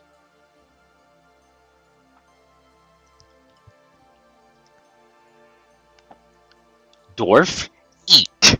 It doesn't have to be perfect, just put food in your body, please. You're going to be fine as long as you don't find it scary. I'll just tell your mom that I've put you on the maintenance crew to help them fix the tunnel because you're too young to come to cargo.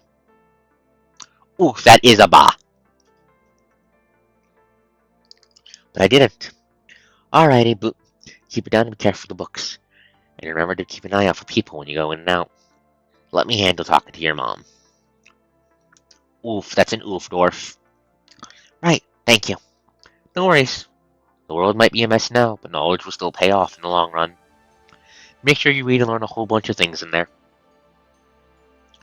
And try to be nice to your mom. She's just trying to help you because... Hesitating for a few moments, Rachel decides to drop what she was about to say. The boy never dares ask what Rachel was going to say. After her talk with the young boy's mother, he now has 4 hours worth of work to do for the maintenance crew outside of chores and studying. At home, he pays close attention to his mother's tone and works and studies harder than ever to keep his mother in the dark. Once he's back at the storage full of the books, he becomes a fish swimming freely across the sea of books, all while absorbing the nutrients it provides. This place shelters him from everything, be his mother, the venom that spews out of people's mouths when they mouth off her. Many find books like these too impractical for the kid's good, but as someone like him, someone born on and confined to a train, these books are his only chance to learn about the world out there. He may not own them, but he's confident he knows what's in these books better than the one who owns them. Be it the Golden Age, the ever-expanding universe, or the romance and tears. He remembers every single story he's read. A story he remembers particularly well is one where the protagonist vows to fight for justice in an ideal world, and how the world is actually fixed in the end. The countless stories he read, people stop hurting one another to survive. However, they work as one to rebuild their home. Repenting or not, the bad guys pay for what they've done. Through these stories, he gradually comes to grasp with his place on the train, and why it's important to fight oppression back. If someone could really make it happen, then this place would probably change like the world does in the stories. Book in his hand, the boy makes a wish to himself. He wants to become someone like the hero from the stories, someone who fights for justice. In fact, he thinks he would probably just be happy to fight alongside the hero. Again and again, the boy would dream of being the hero that comes to the world's rescue. Yet it soon wears away when his mother comes down hard on him. Yep, I've heard about that. Heard about that one, Dorf. I really need to finish watching Dime. She's criticized him in more ways than one, putting all sorts of labels on his dream. Eventually, the boy loses ground.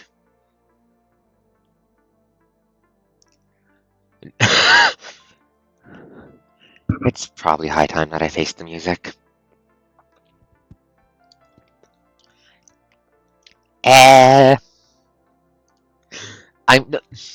No, there's a whole ass fucking Kamen Rider series themed around books and swords. And books and swords. Books and swords. And stories. And swords. Did I mention swords?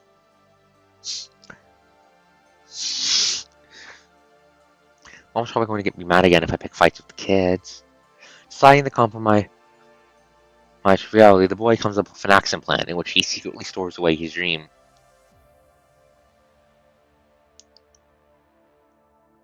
Oh no, words also matter in that. Words also matter in that. I'm sure Mom is going to be okay with me drawing when the train is once again peaceful, and I've learned how to keep my head above water.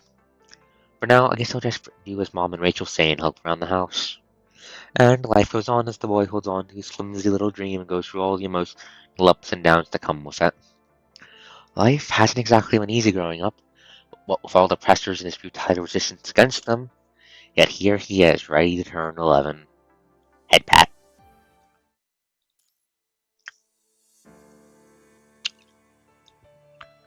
Lost at Night. If anything, an ordinary person is exactly the type that would fall on the wrong side of justice, since they've got nothing that would help them land on the right.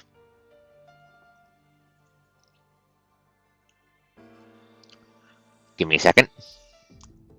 I'm tired. We're not going to bed, Alpha. Not yet, I'm just double checking my shit. Give me a second.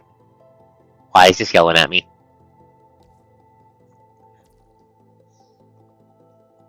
This stream's gonna go bad in a bit. I'm just going to add it real quick before I forget.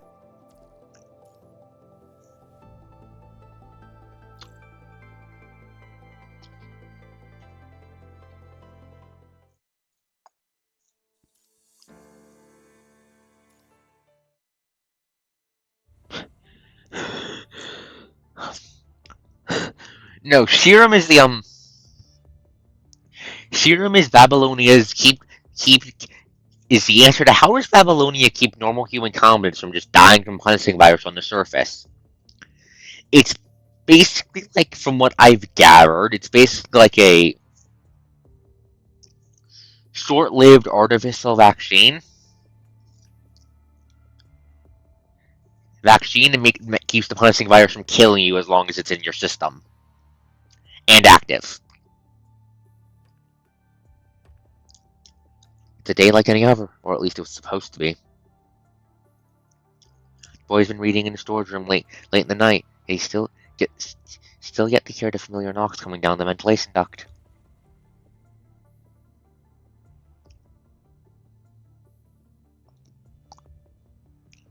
Seeing that it now reads 4 a.m. on his device and feeling helplessly edgy, the boy decides to crawl out the ventilation duct and tiptoe his way back home. With the door ajar, he sees the light in his mother's workspace is still on. Badly wounded, Rachel sits before his mom with a frown on her face. It's not the first time the cargo crew let things go missing. I didn't do it this time. Which means you've done it before? That's really a bad joke. Some of the guys from before tried to rob our things, and I was the one that stopped them. I'm sure you know who I'm talking about. I do. Of course, except they all say you're the one that did the robbing this time. Do you trust me?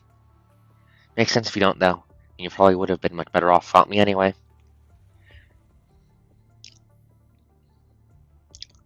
Curious about what that means, the boy was about to open his mouth to ask, yet stopped in his tracks. Timing isn't quite right just yet. Do you regret all this? No, because the riot just had to happen. But look, I'm very sorry. No, don't be. You didn't kill him. The perp took advantage of the riot. She stops a few moments before she continues. Aslar used us all. Used, you say? The same way I've been using him and those good-for-nothing royals, I bet. She says those words with sizzling anger. But I'm not ready to turn the tables with him just yet. There are things that I just can't do without him. I do like how we're getting more world building about the train place.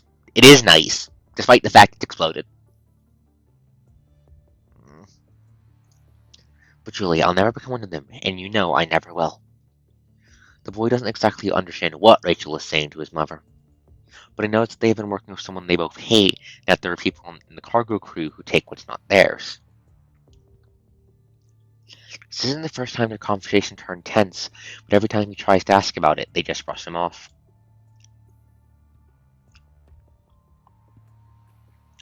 You're an 11 and an adult now. That's fucked up, the boy's mom said to the boy a while back. But when he asked her questions he doesn't want the answers, she goes back on her words and say, You're still too young to worry about that. What happened to Assad? She drops the topic to attack, asking about Rachel's friend.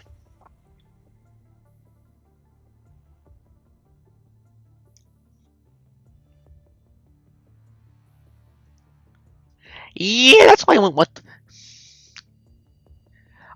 It's pretty obvious that things on the train are, not good. Bad train bad. The Project Moonism holds true. The train is in fact bad. Assad, the boy remembers the name. He's close to Rachel and they always work and drink together. They are so close that people won't stop teasing them. When does the baby do? Assad always laughs it off when he hears things like this. You're kidding me, right? I'd find someone much more elegant if I were to date. He's hurt and resting. Two of them sit silently in the same waiting train for a while. Thank you for today. I will definitely be more careful going forwards. Okay. Rachel stands up and pulls open the curtains and sees the boy hiding behind it. Good evening. You'll not tell anyone what you heard just now. Okay. I won't. Julie, be nice to the kid. Come in time for bed. I wonder if the mom knows about the book thing. Mom, did Aunt Rachel do something bad to you before? He ventures to question. The riots he was talking about, is that why Dad was killed? Look, this isn't something. I'm not a kid anymore. He talks back in a lowered voice. I can work on my own in the maintenance room. It's live, but the urge to know the truth drives the boy to use a chip for parking. His attempt, however, fails to fool his mother. Work? You think I don't know what you've been doing? I only took her up on her proposal because he said it's too dangerous for a 9-year-old to work in the car crew. The books can help you with learning. And that you won't come in contact with guards if you stay there. You should sleep now. But you should sleep now. Those words are supposed to be words of comfort. Except they come out sounding like an order and trigger an explosion of all the feelings that have been bottled up inside the boy over the years. Mom? Yes? People say if Dad were still alive, he would never leave us here. He would never let others call you a witch or a... Have you heard these? Why does it matter? I'm too busy to feel bothered. But don't you feel sad when you hear them? How does feeling sad help us? Is it going to change anything? Just because it's going to change anything doesn't mean you don't feel sad, right? It doesn't matter if I do. These feelings would only suffocate us. Your father is dead. There's nothing I can do for him. I don't even have a chance to feel sad. Looking at the boy's determined face, she keeps her cool and explains her situation to him. For the very first time. A slum has always been in chaos. Everyone does what they can to survive this hellhole. Some resort to violence, some to trickery, and some can only rely on others. Regardless of which path they pick, when the sky comes tumbling down, everyone has to bear the consequences of their choices. She rubs her fingers on the edge of her mask. Her fingers are shaking slightly. Rachel wants to change the status quo. At the time, as an aristocrat from the upper level, your father was part of the problem. I begged him to change, but he died just after the riot began. Rachel didn't kill him. The perpetrator just used the chaos he caused. There are still many more people out there like your father, or even worse than him. He died without ever having the chance to prove that he could change. People down here just can't be bothered to understand me. But I can understand why they feel this way. To them, I am an accomplice of the aristocrats. Mom, do you hate me? Even at the very bottom of Aslan, people wouldn't have treated you like this had you been born into a different family. Can't we leave? The world out there is much worse than this. The punishing virus has taken over the land, and you needed to be around the CPF to be safe. You can stay here because I still have a job here. But when I'm gone, you'll have to leave and join the ranks of the scavengers if you can't fend for yourself. When that day comes, there will be no food, no shelter. You might get infected at any time. When you want to rest, the corrupted and robbers will swarm up to you. What should we do? First, Rachel, seize a plan to free us from this oppression. Was to become a great leader, just like the heroes in the books? Yeah. She lets out a heavy sigh. Are you helping her? Yes, I'm trying to help, right? I don't always agree with the way she does things, but I have no right to question her either. She's good at winning people over to our side. That's one of the things she's good at that I'm not.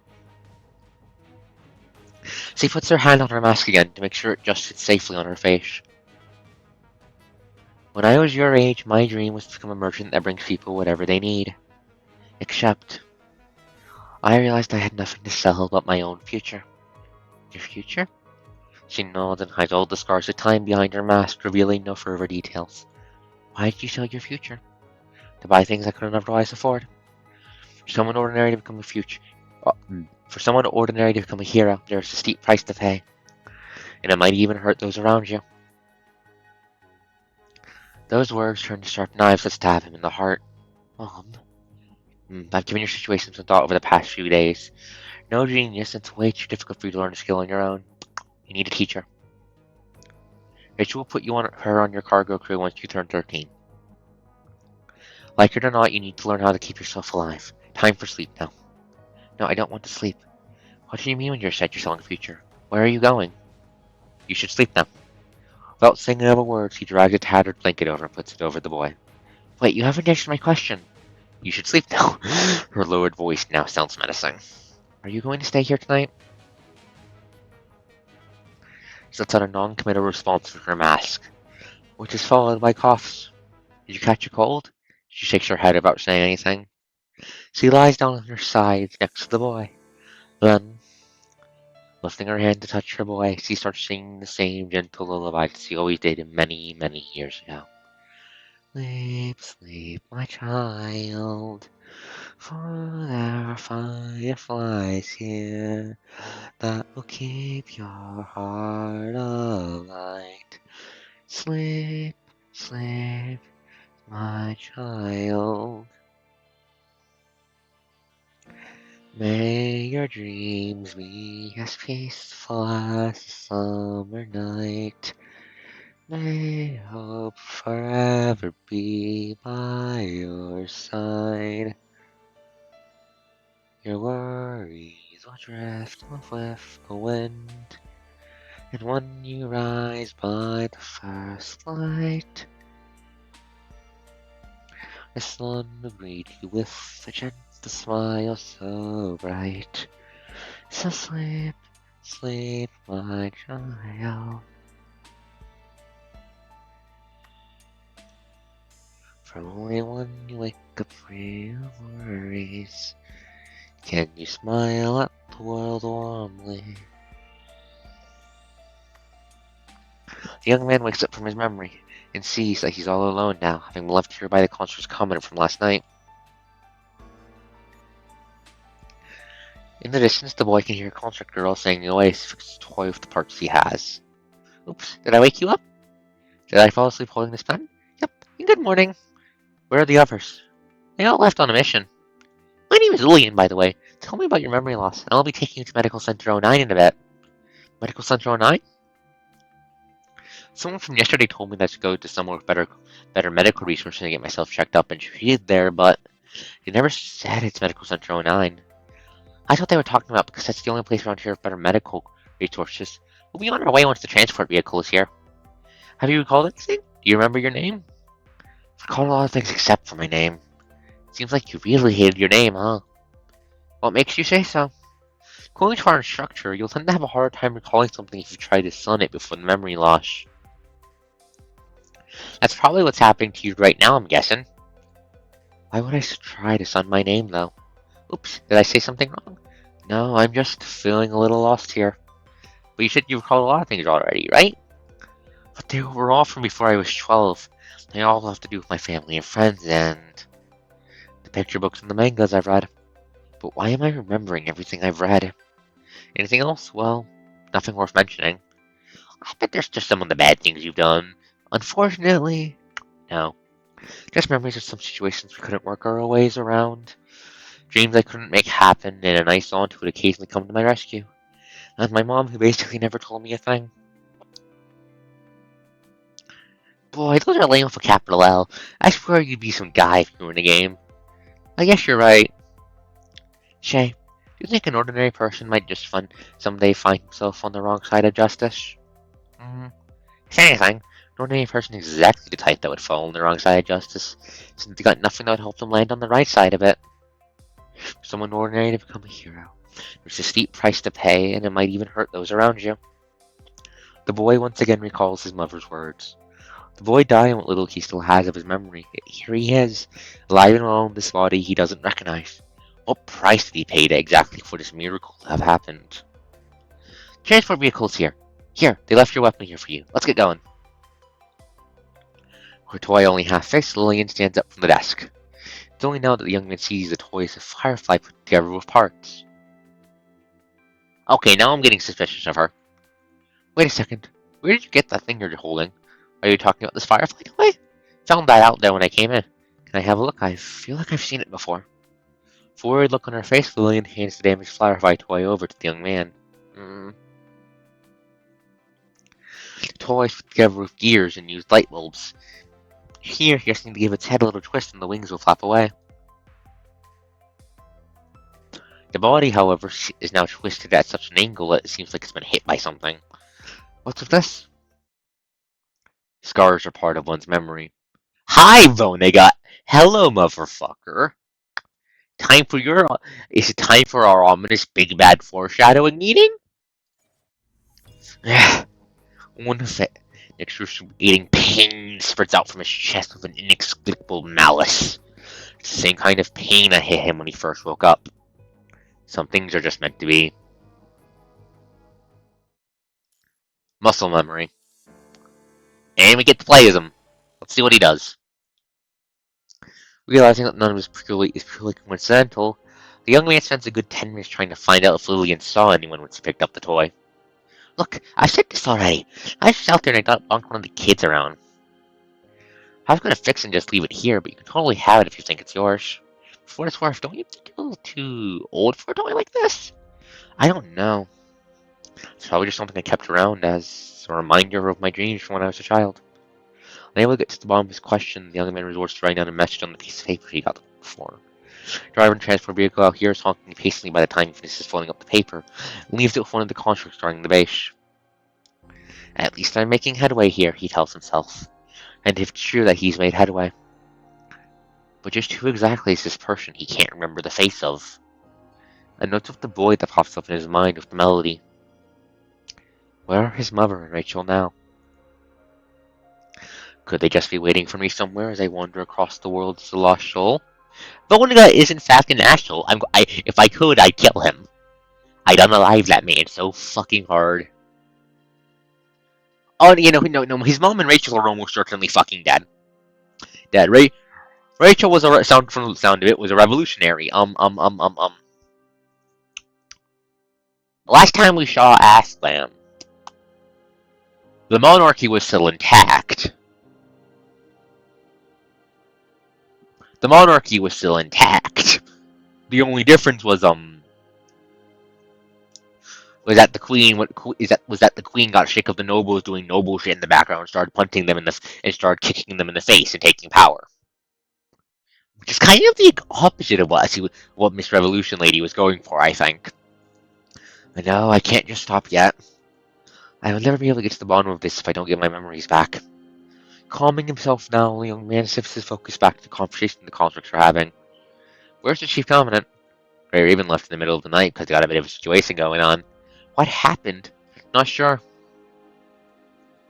Apparently some of the guys guarding the place defected and God only knows where they went. All these disasters of the past few months are pretty disconcerting. Say, do you think they're hanging out with these Descendants now? Descendants? No way. Oh, yes, way. Who wouldn't want to be mean to the virus, right? I mean, not everyone can be. Better giving it a try than waiting it around. Suspicious? Also, give me a second. I need to look at something. Poke.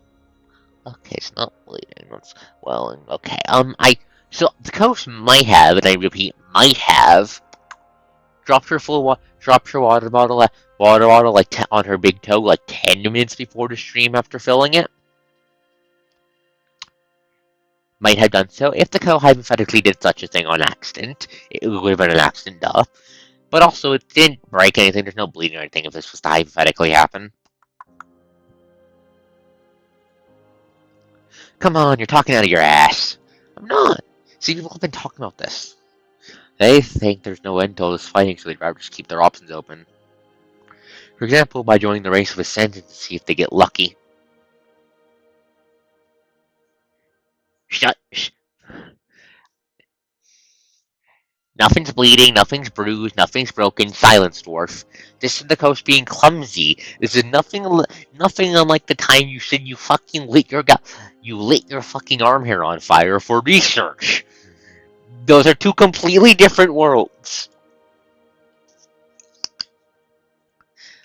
I am still going to bully you about self-care. It's self-care, dwarf. You cannot stop me from doing so. I don't care if you... Yes, hair goes back. You know what else is flammable? The rest of your fucking body! I really wish I could show my hand motions with my model. That way, I could show you guys as I slap the dwarf in the chat for being a dum-dum. And that's why the higher-ups decided to send the purifying force out, right?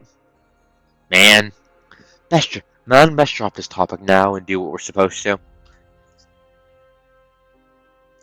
Their sighs fade into lasting silence that shrouds the car, till one of them decides he's had enough and starts talking about Lillian, who sits in the corner. Okay, so their morale's getting fucked. Okay.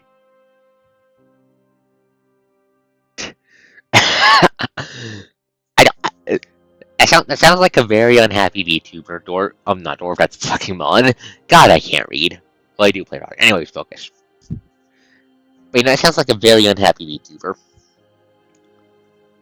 Let's lift the long face, Lillian. Lost touch of Talbot from Squad. Haven't been able to get a hold of him yet. What? You should have brought this up earlier. Well, he was still on the line until just now. gotta keep an eye out for the guy. Kinda lost after what happened now, and I wouldn't be surprised if he decides to defect somewhere down the road. And, wait. And, wait. Wait. Wait. Wait, Anna.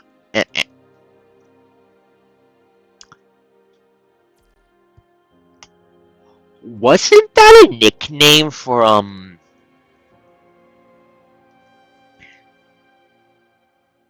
for the blonde contract Simon had with him all the way back in fucking, Rosetta's thing, the one who defected? No, her name was like Idol or something. Idol or something. No, I don't think it's, no, might be some, no, that's probably someone else then. And, wait. And, wait, no, I think that was one, no, I think that was one of the, NPCs who died in surviving Lusum. A few moments later, the transport vehicle stops at a fork. All the constructs get off. The young man and Lillian head towards Medical Center 9 together as they chat about what's been happening lately, until her device starts ringing. Telbot. Hello. Bird. Bird. Bird. Bird. Bird. Bird. He has a fucking bird. Why does the bird have more effort put into it than he does? Important question. Why does the bird have more effort put into him than he does? Is he the bird? Is he the bird? Lillian. Lillian, are you in the med zone now? Help. Help. I'm almost there. What's going on? I'm trying to buy a bunch of corrupted. I need help. Wait. Bird go. Oh, the bird's a cub. Huh. I didn't realize the combat unit boosters were canon.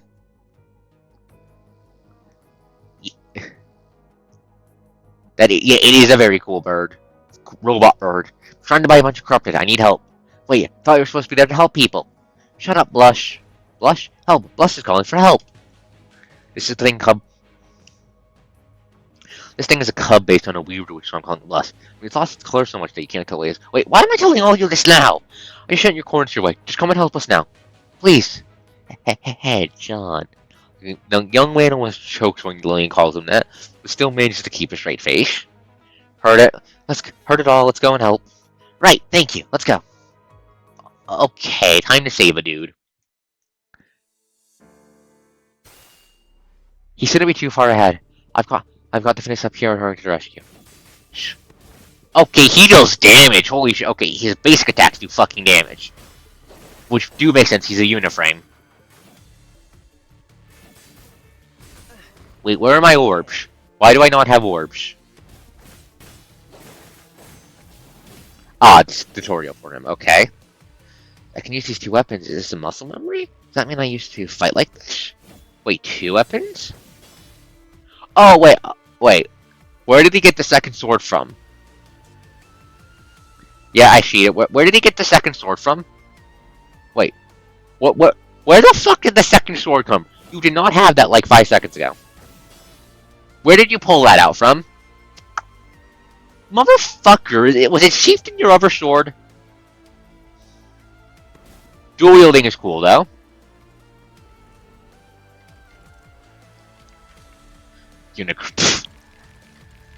Oh fuck, it's creepy dolls. Get stabbed. Stab!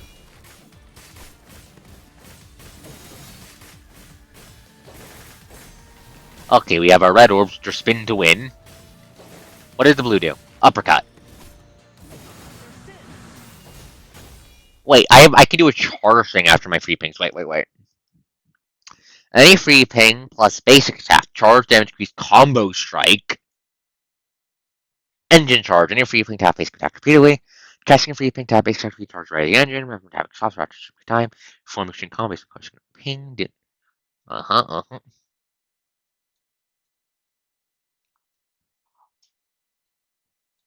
Okay. Okay. Spam button after free ping. Thank you. We have more injured coming. I know. Leave it to me. How could this be? Oh, let's try if the others are. Ah! Lillian, what's wrong? Oh, that's a lot of corrupted. I got the helper. Can you handle it here? No problem. Go. The coast does in fact like Pokemon.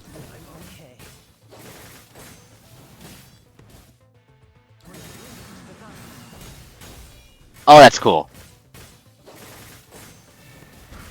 The coast does like Pokemon.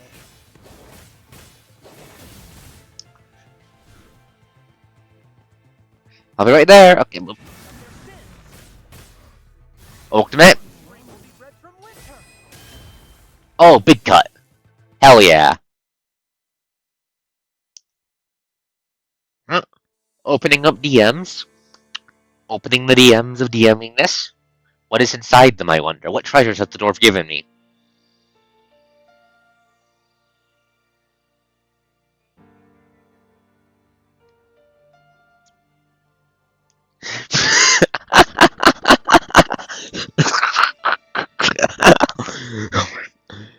Okay, 10 out of 10, 10 out of 10. That is good, that is good. It seems like a piece of memory buried deep within his body. He's no stranger to the structurally unconventional rev blade and the relatively simple stiletto. That's a fucking stiletto you're stabbing? You're slashing with that damn thing. Aren't they stabbing weapons? The cloud street clinking to metal. The gunpowder shoot up the nose. They shoot straight up the nose. This is it. I remember everything now. I fought a whole lot. I was part of the cargo crew. Captain of crew, hey? When it came to ACA, people think about all the different classes of cars on Asylum. The class occupies the various areas in the upper level, to which the noble cars, the functional car, and the guest car belong. However, the lower level, which is cargo carriage, the commoner carriage, and the industrial carriage belong. The commoner carriage is a congregation of regular people with skills. They make up logistics crew, maintenance crew, car crew, and the bumblebee. Something unique to ACA. The fuck is the bumblebee? For the fucking bumblebee, wherever the fuck that is. So on expansion this number of members, the majority living on the lower level of Asylum belong to the cargo crew. Because of the virus, however, machines are no longer omnipotent. The streets now abound with corrupted robbers and ruins. To keep circulations of items and mail alive and help resume trading in the world on the verge of destruction, ACA formed the logistics network with the cargo crew, along with sheer hard work some homespun transport vehicles. They recycle resources produced by the reservation area, bases, and rebuild factories. Occasionally restore them to other places or have the bumblebee process them again and then sell the final product. To many bases, the cargo crew is a sign of hope, because they come with much needed supplies and take away with them what isn't needed. They help homeless merchants keep their heads above the water, and many times they come to the rescue when people are in dire situations. Most importantly, they brought a ridiculous amount of wealth to the aristocrats living on the upper level. The job is dangerous, and one might often either face robbers or corrupted. That's when they might lose their goods, or their life. Still, the job was a dream job to many homeless scavengers. Till it happened back then, that is. Okay, what happened was something doesn't seem right, and it rolls around his mind like a glass ball. At some point, people stopped seeing a job as a dream job, but as a symbol of slavery and sucking up, rather. What happened back then? That's why Rachel said she's going to strike the aristocrats for releasing from those living on the lower level. Does he manage to pull it off, though? The boy tries to recall what happened, only realizing his memory takes him no further. Cards. Holy cards. Give me the holy cards. Pandora's box. That thing is more than a Ponzi scheme. That's gambling. They can really eat you and your family up whole. The three rushed towards Medical Center 09 with the only survivor. What happened? Who's this? I came across a squad that had been assaulted and most of them were dead by the time I got there. Having heard a noise here, some of the refugees gather around. Let me help. Appreciate your sense of humor, but you should probably just stay out of this. Off the way, she was a technician in the reservation area before coming to the med zone. And she was 100 times better than you, Talbot. Well, I'm sure I'm not even half this good. Let's get to work already. How's she doing? Is there anything wrong with her mind? She's got damage all over her body. Some of them she molded, and I'm still working on figuring out the others. Right, let me take care of this part. You can handle the rest of it. Okay. Lillian turns around and pulls over a medical card. Begins working away with this technician who hasn't made her name known. What's with that face? Didn't think this place would be so different, eh? I sure never saw this coming. Look at all these new faces we have. We're definitely bigger but more organized as a group now. All of them came out when the train collapsed and we decided to assign them all to different bases because God only knew how long it would take for the train to work again. The train. Talbot fell silent at the mention of the train. It all happened out of the blue. We ended up with a whole bunch of injured people while sorting supplies. Total mess. Most of the humans have recovered already and are sharing the workload. The whole situation hasn't gotten better since, but we've been coping just fine by helping each other out. What are you all doing here, by the way? It's our turn to guard the place. Oh, where's the guy that came with you? Talbot looks over at the young man. He's not talking to one of the medics in the med zone. Busy changing wound dressings for a little boy, the man doesn't notice what people are saying about him. Is your new captain just a new member? Doesn't seem like he's having trouble hanging out with humans. Don't know who he is, only just met him on the way here. Lillian says he doesn't even remember his name because of memory loss. Thought you guys finally found someone to be your new cap. Higher ups ain't got no time to make us a new team now. They just make do whoever they can find. Saying no more, Talbot keeps himself busy wiping his weapon. Don't feel you, man. I mean, it's been a while since the incident at the Forest Park ruins, and the higher ups are still having a hard time dealing with things efficiently. Right, and that's because they've taken way too many refugees and putting them all back on track hasn't been exactly easy. Things are getting better though. Traffic between the sky and the ground has resumed partially, and we've seen supplies and weapons replenished. Alrighty, done with basic checkups and treatment here. Her mind is still a mesh. It's a miracle that she's conscious at all. What's your name? Wait a second. Wait a second. Wait a second. Who the fuck are you?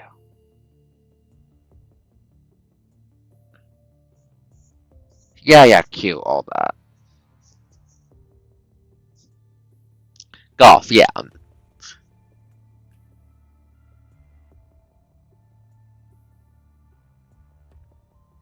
Obvious mechanical parts. More serious looking arc style. Classification. Suspicious as fuck. Who the fuck are you? Which squad were you on before? My squad, they're all. Then with even string her words into a proper sentence, the girl starts crying. Let's save that question for later. Her mind isn't exactly stable yet, and we don't have a comment in here. Let's leave her to rest for now. Next person on the line, coming. The young man puts down the medical instrument he was holding, then walks up towards the medical table and sits down beside the girl. Man, all these people with unstable minds these days. Dude, just try to imagine the damage seeing your teammate cut into pieces can do to your mind. Boy, I'm damn sure we're gonna end up with a few more defectors if things keep up the way they are. We have no updates on the Omega weapon, and I don't see why we need to keep being hopeful about it. Are you saying that defecting is any better? Where are we supposed to go? What place is safe even? We turn to Ascendance, of course. Oh, come on. Come on what? The Parliament has already taken in Transcendence like Kamu. Things would be a lot easier if someone could just become an Ascendant and reign incorrupted. She's not wrong. She's not wrong. There's a reason. That's like half of the reason why Luna turning. Like, there's that. Even if Luna was a Mook Ascendant, there's a reason her turning over to humanity is such a big deal, and she's a fucking agent. She's not wrong. I know what you mean, but none of those defectors came back here to help us. What if it's because they couldn't? Intel says only a handful of them passed that filtering, right? But those who did could have come back here to help us, right? Ascendants can only be our enemies. That's just how you see it, though. If I were an Ascendant, I'd have the freedom to use it however I pleased. No, we aren't out of harm's way yet. Probably not on a second chance. Boys, but I'm going to take whatever comes my way, just so long as I can do something to fix this disaster. Why do you sound like you already have a plan? I knew it. Just drop that already. Only thing you become is corrupted if you go, and we have no choice but to get rid of you. What if I don't become a corrupted, though? What makes you think you'd be one of the few lucky ones, kid? I have no idea what these Ascendants you're talking about. Punishing has been around for years. I've seen a savior by now already if that idea were meant to work. You need to take it slowly, son. That's just how things work. You think you know me? Talbot throws a punch at the wall, drawing people's attention. Then silence ensues. Take it slow, huh? Someone dies for every second that passes, and you're telling me to take it slow? Come on, Talbot. What is taking it slow down for us? What have we stopped? The corrupted did drop a number, but now we have hetero creatures in the red tide to deal with. There's no end to getting rid of punishing. People are dying and we can't do a damn thing about it. Talbot, Master, she died. Master died. Oh. I realize which squad this is. This is fucking Veronica's squad. This is the fucking Mitcher squad.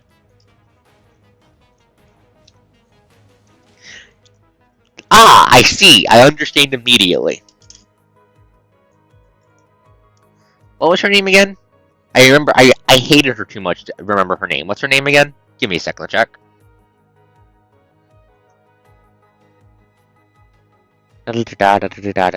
TV tropes. TV tropes. My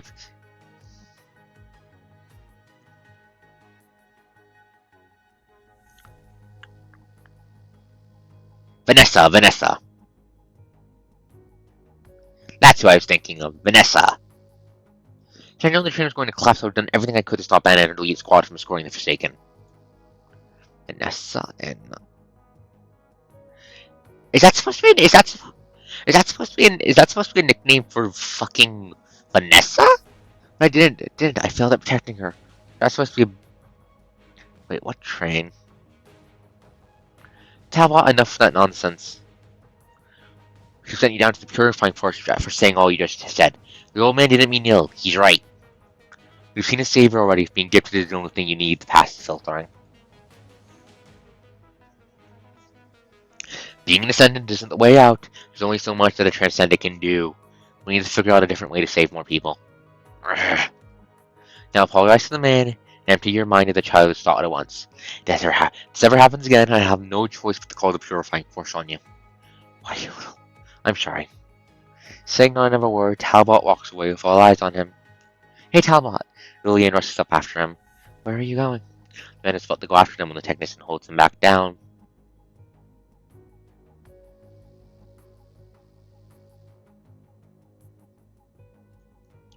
Nuh-uh.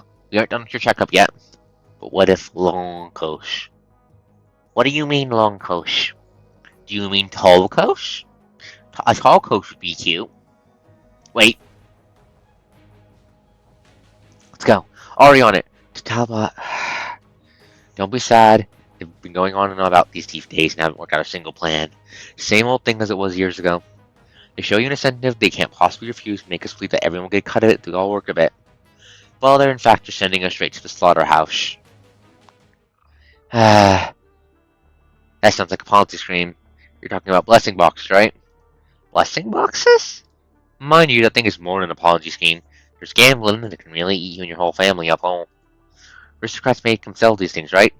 I heard it's Astor's idea, but how does that have anything to do with all those descendants they were talking about?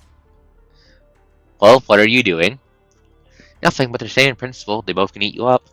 Lucky ones become the aristocrat's dog. And the other 9,999 all get eaten up whole. Aristocrats? Contracts don't need to leave it to the hands of luck to draw tickets, at least. Yeah, and that's because they do it at the cost of possibly losing their lives. Do we stand the chance to win then? Now, if things don't change, it's just like how things were back then, right? They all just fought and died. Period. Train right now, I remember. Listening to people discussing, the young man closes his eyes as memories flood over. The blessing box. The blessing box. It's one of the things that caused the lower levels rot. Probably heard about the blessing box for the first time before I was 9. But one wasn't exactly, it's been so long and I can't remember it now. Back then, conflicts between the upper and lower levels were mostly personal. The lower level wasn't as crowded and the guards from the upper level were pretty well mannered. Mom said AC had been on the verge of chaos but never truly crossed the line. This is your workspace for today. Everything in there is in there and organized. You'll be paid for the amount of work you do. Thank you all so much. Guard walks into the cargo car, dozen of selected ones. In there, they see piles of goods and some recycled paper boxes. Alright, blessing boxes again. Gotta love each job like this. Right. Since this job is relatively easy and the pay is calculated based on how much work you do, boss wants us to get a few kids with too much time on their hands to do these extra earnings. Of course. I'm happy to bring some old hands here too. They don't have another source of income of an easy task and logistics too anyway. Copy that. Sounds like a plan actually. I'll tell the boss about that. For nod, the guard turns around and leaves. Do we only need to stuff things from the bigger boxes into these blessing boxes? Yes. Just need to fold up the recycled boxes, wipe off any filtered trace on them, stuff the things from the chest into the box, and seal them up. Keep in mind that you're only supposed to stuff one of each item into a single box. Right, thank you. Didn't think I see a kid this age here. We're totally fine with it. This job is easy enough. It wouldn't hurt to have some extra earnings. Paper box in his hand, the boy looks at the bigger box of all sorts of things. The bigger box holds a lot of simple parts, loose medications, and old everyday products. These things are as good as useless, but other than that, there's a deck of signing cards conveniently in the box of tantalizing sign. Sure, what are these cards? They're blessing cards. Blessing cards? Yes, there are only so many of them, but you'd be really lucky to have one in the box you buy. If you do get one in the lot box you buy, you get the board to train with the card and live with everyone. Why do you need a blessing card to live with everyone, though? Ah, son, consider yourself lucky for being a native on the train. You got no idea what's going on out there. But I do. Mom told me about what's going on out there, but I still don't know why you need a blessing card to board the train. Because we only have so many seats on the train, and they need tickets to board. Have you heard about these tickets? He nods earnestly. There aren't many livable places out there. See, if you go to places like refugee bases, med zones, or reservation areas, you see that they only take in skilled workers that are young enough. Even if they're nice enough to take you in, they won't be able to keep you around for long because of all sorts of things in short supply. No one wants to keep someone around that can't help with anything. Which is why the safer the place you go to, the more they really want to make sure you really are skilled. And you get to stay there if you pass the screening. But the problem is there are a bunch of people who either failed or have no family members who passed the screening.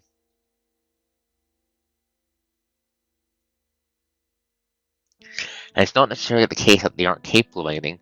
Whether they want to is probably just a bad fit for them, or it's much too risky for them to travel far away from home for job hunting, and so they want to stop the train and go somewhere else. Exactly! The train never stops hiring.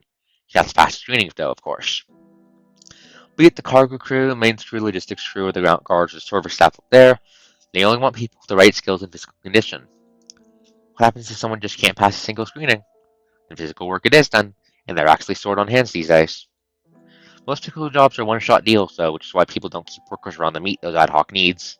If someone is lucky enough to get one of the tickets we stuff in one of the boxes, they can hop on board and either go live somewhere having to go for the screening, or form a nomadic squad with others and do their part to help.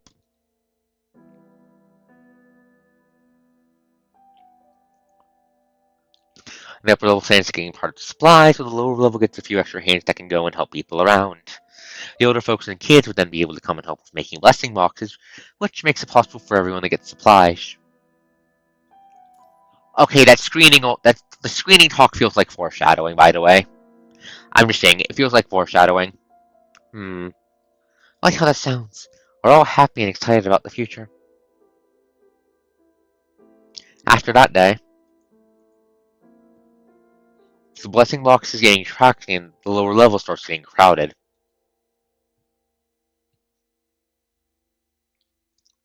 They're now seeing an influx of people who fail to pass screenings at other places. Most of the skills they possess do not align with the skills they need to work on the train. To help these people stay above water, the aristocrats form a bumblebee squad that takes in everyone without a stable job. Bumblebee does all sorts of outsourced work, be it building reservation areas, helping with farming, removing goods from the road that stand in the cargo crew's way, or working as ad hoc mercenaries. Most of these people, however, either stay behind in the industrial carriage or head down to all the factories to do simple odd jobs and place in machines that don't work anymore. Things have still turned out the way everyone had expected them to. Except these simple odd jobs quickly get out of hand. But a proper screening process that filters out those who just aren't meant to be here. Bumblebee now has quite a few members that are less than cooperative. Yeah, I got humiliated good at the reservation area I was at yesterday. Because of Bumblebee?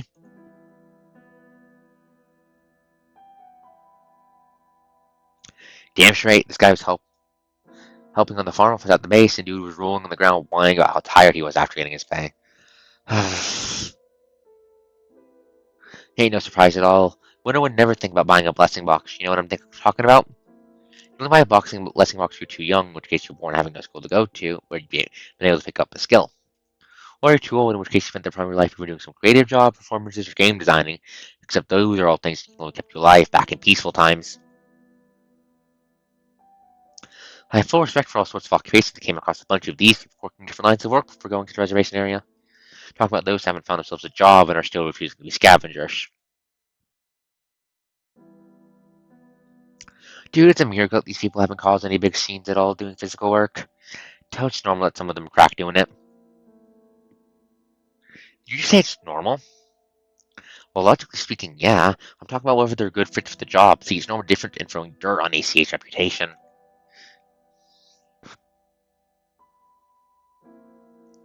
And guess what? The cargo crew's getting dragged from the mud because of all these. People from the reservation areas know we're from ACA now. They assume we're all a bunch of jerks for bothering to check our affiliation.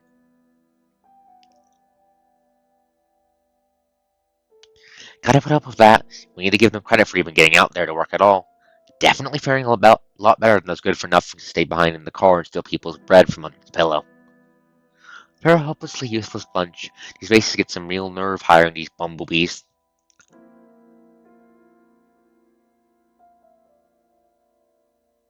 Dirty work has to be done, but there ain't dirty work around to be done every single day. Keeping these idle bumblebees around all the time is only more trouble, which is why it makes sense to carry them around and put these hands where they're needed as the train goes.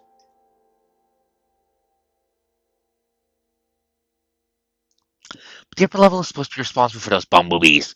We're losing space to live in down here with all these new people coming.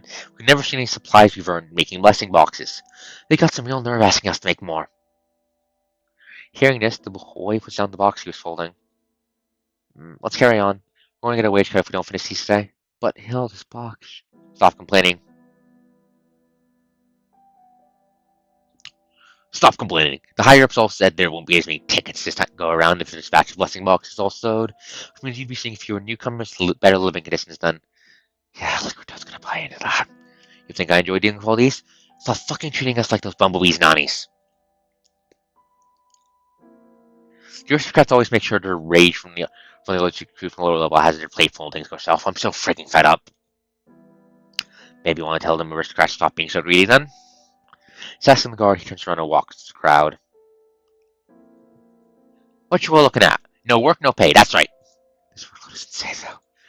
Dude, what do you have to complain about making boxes? You're so lucky that you're here earning easy money. Or perhaps you want to try living as a mercenary and enjoy staring death in the eye every single day. Stop looking at them. Let's just finish it. Alright. Arguments, hard feelings from work, pent-up stress. Resentment is quietly brewing among the people, and the boy can just feel that. Resentment is grown so much time by the boys turned 11, sparing not even the dining car on the lower level that used to be the safe haven of slackers. To all pacify their own warrior souls, the adults gave away half the little food they have in exchange for homemade alcohol and cigarettes. The kids, on the other hand, had no choice but to eat with the car reeking of alcohol and smoke. Beanless soup I hate again. What are you holding in your hand? Same thing, but my mom gave me a candy. I want one too. On the verge of tears and sniffling a few times, the girl looks at the boy and then another man besides her. Mike, ain't nothing you can do about it, young lady. His mother is rich for all the dirty moulass he makes, and that candy's just the tip of the iceberg. Ah, easy with that, buddy. Julie ain't doing anything shady. Ain't doing anything shady, huh? Do you even know how much money she gives those guards at the table? And guess her son lands himself a place with the bunch that makes blessing boxes and goes there all the time? What do you mean all the time? I've only been there 3 times over the past few years. The boy puts the candy before the girl. This candy's supposed to be my birthday gift. Just take it. Pretty sure it's got a whole bunch of this sitting at home. Really? Are you sure you want your niece to think it's okay to take things from people without thanking them? With the air around them growing tense, the older man sitting next to him eating starts looking on with a frown. Where is Julie, by the way? Still not eating with you? Ah, boy, she's got some nerve, leaving you out here on your own. Have you all heard about the deaths this month? Hearing the buzz on the table next door, the older man drops the topic and turns his gaze away. No, what happened? This girl from Cargel had a cardiac arrest and died from low blood sugar. Low blood sugar? That just means he died from hunger, no? And those other 2 were killed by fallen walls, and their ideas are parked helping with reconstruction. Did they pay compensation? They did. One of them had no family, so the guards took all the money. The other has money taken away too, because he only had a kid. The guard took the money away, promised to pay the kid God only knows how much every month. Freaking scumbags. They know they can do whatever the hell they please because there won't be any legal consequences.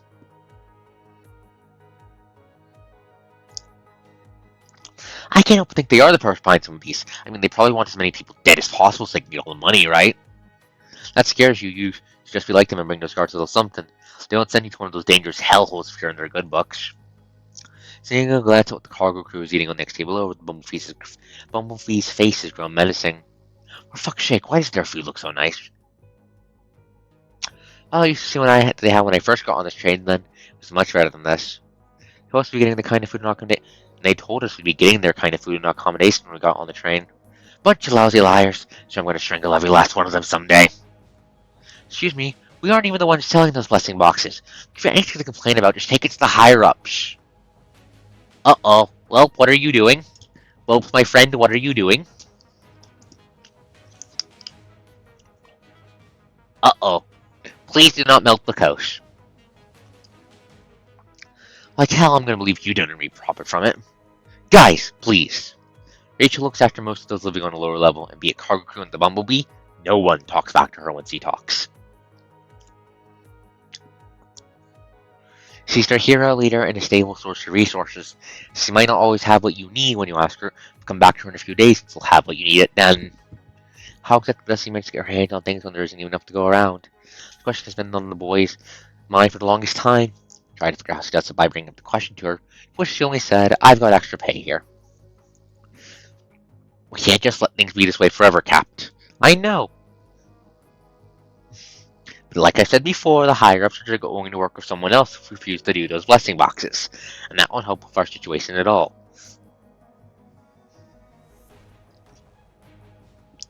We've tried to strike some protest, but at the end of the day, the aristocrats own this train. We won't get a say-so as long as we're still alive. What are we supposed to do, then?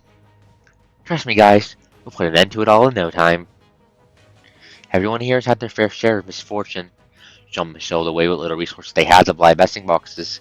Some have sold the boxes in exchange for shelter, while others make them to secure supplies without having to put themselves in harm's way. Blessing boxes are like giant magnets, but that as soon as people come into contact with them, suck people into an abyss from which there is no escape.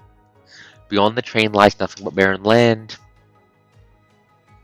Those who dare to venture out will find themselves embarking on a journey of endless roaming, looting, and scavenging. Who will they be able to hold accountable, and what are they supposed to do? Believe or not to believe, that is the question, to one to which no one knows the answer, allowing this task to prevail till someone or a group of people explodes with bottled up rage.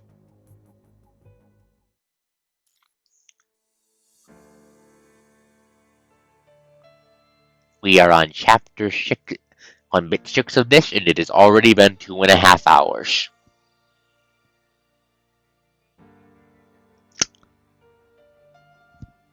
Long.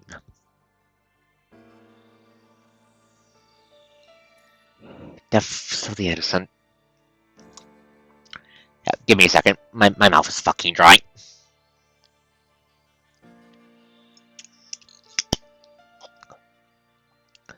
But yeah, I'm starting to understand what they mean. Man, when they say this arc is fucking long as fuck, holy shit. I wonder if it keeps the free.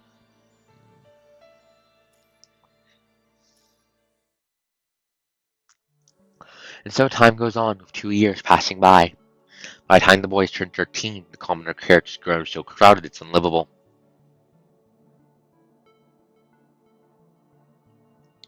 Bumblebee has taken in so many newcomers over the years that even if all the outsourced work ACA has taken up, they still find work in short supply. The competition for work has never been so fierce, while their wages hit rock bottom again and again.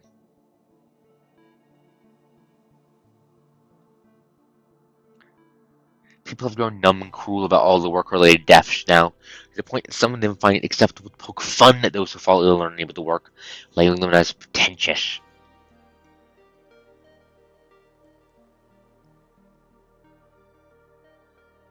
Those who haven't yet lost their hearts have tried all sorts of ways to escape the hellhole. Some manage to join principal crews for screenings using their skills or power, while still some pay their way up and secure positions as upper-level guards. The other guards don't think highly of those who pay their way up, yet there's nothing anyone can do with them so long as they've got the right kind of connection. Other than these lucky ones, those who can't stand how crowded the lower level has become have all decided to quit ACA. Still, there are countless people with nowhere to turn to because they've run out of resources for blessing boxes. Chop, chop, chop, boom, wake up. We're almost there. You don't want them dickheads here to wake you up. Acid likes to describe the guards dickheads because he thinks their faces look especially punchable with their filter mask on. Same deal. We have 10 batches worth of blessing boxes to sell. Each batch is 5,000 boxes. We'll be going for 10 places. Call it a day whenever we're done. Wait, 10 batches and 5,000 boxes for each? It's 2 times the workload we did last time. That's what the higher-up said.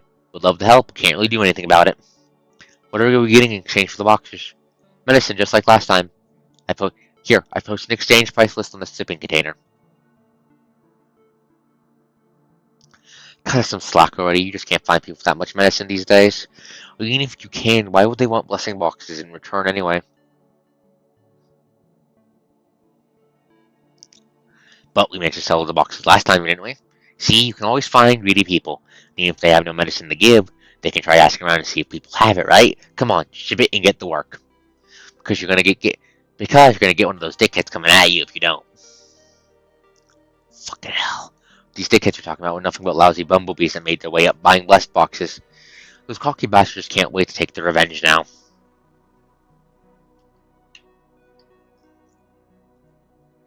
But revenge, they're just here to supervise us.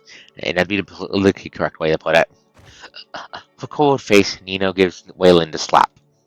Ain't funny at all. Ever since a long time ago, the dickheads, which were in fact our really guards from the upper layer, have been patrolling the lower. They maintain that they do so to ensure work efficiency, except the guards weren't as mean back then.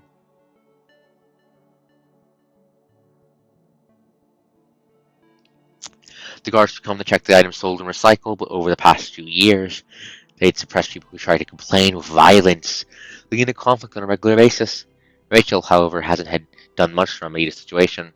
She'd always say, "We really want to be more discreet going forward, since the guys up there know we're up to something. Meeting them head on won't do us any good. We gotta do something about it. People are pissed with a capital P. Do you see the look on this bastard's face when they come every day? And don't get me started how they messed up the rule.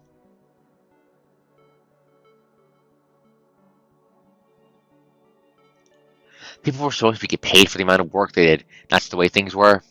But then them and dickheads came with their paid by assigned quota rule. Bam, it's either you met your assigned quota or you go empty-handed to mama. And now we all need to go home empty-handed if there's so much one of us that fails to meet their quota. Environment-wise, this place pretty much looks like a hellhole now. It's all as what Asset says. Every morning, they see a bunch of dickheads come down with weapons and pick a few dozen people to work in the industrial carriage. For compensation, 2 meals and a food voucher for 12 consecutive hours of work is meager at best, but given the sacred nature of the job, people would still kill for it. Once expected, we'll be heading down to the character 50 or so people under dickhead supervision, where you'll find piles and piles of material and parts waiting for you.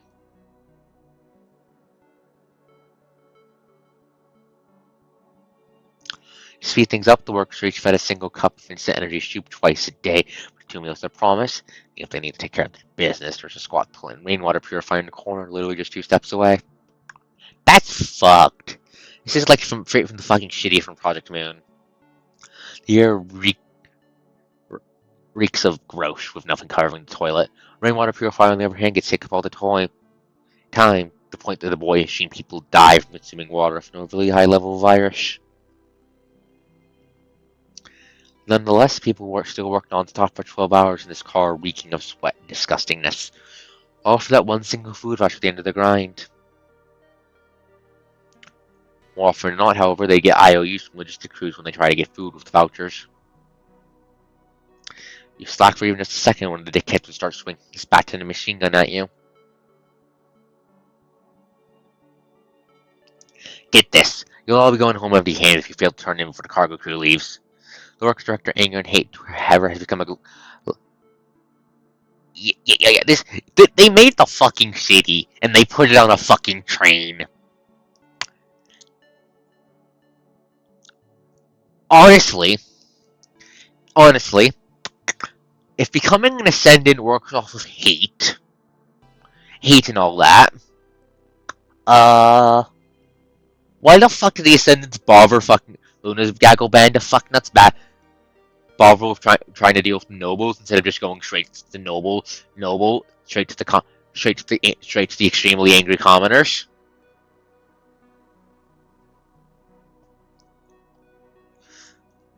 The elders and kids were encouraged to take and make the blessing boxes away for them obtain resources, until the aristocrats twisted all around against the workers.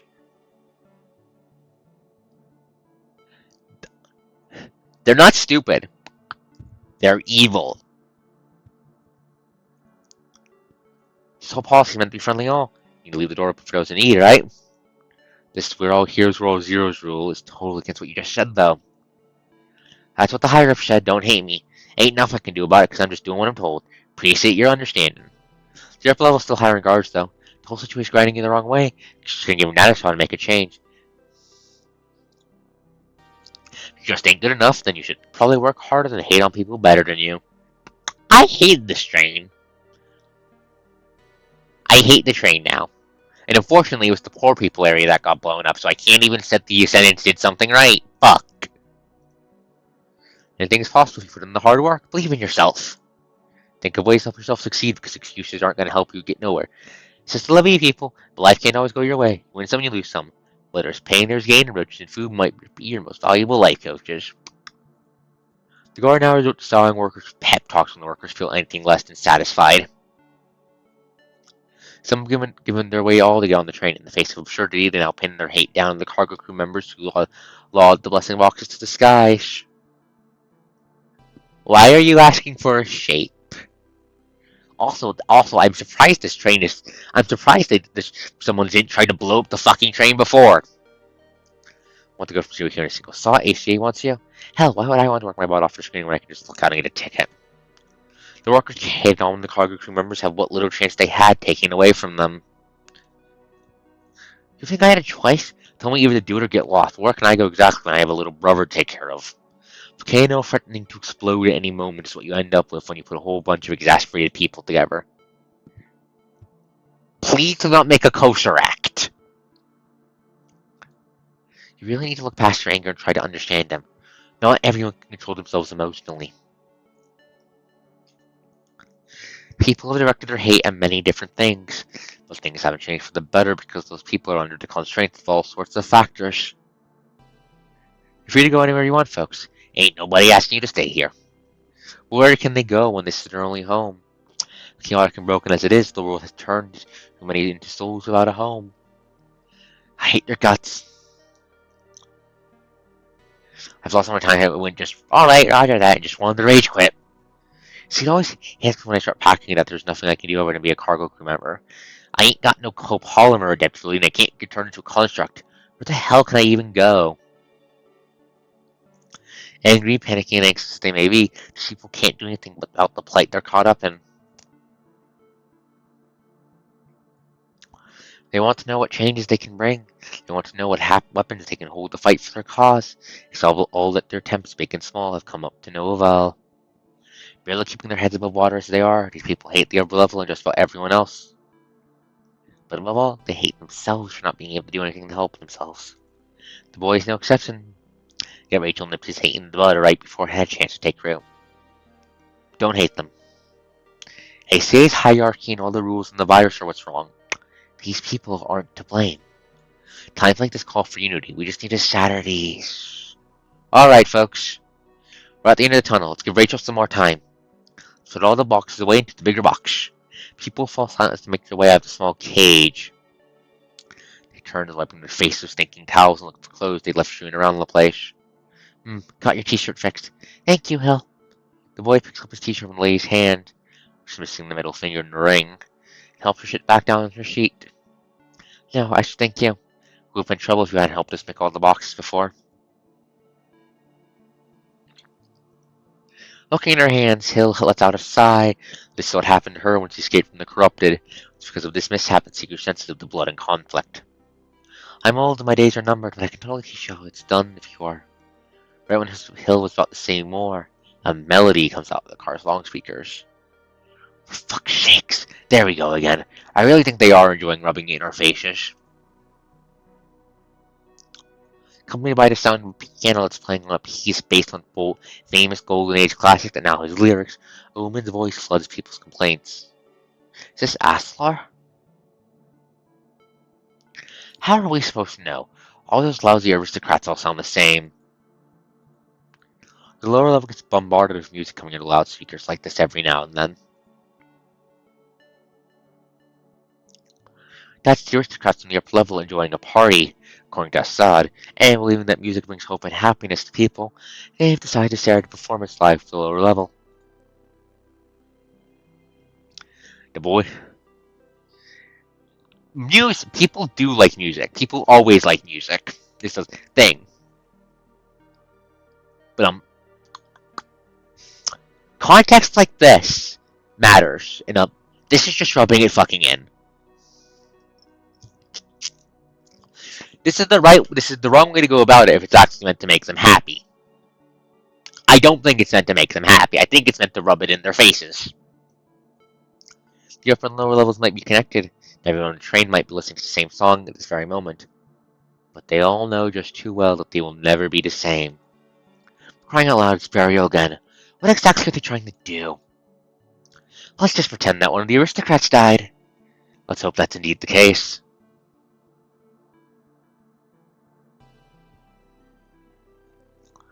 I am in fact capable of understanding context, yes, dwarf.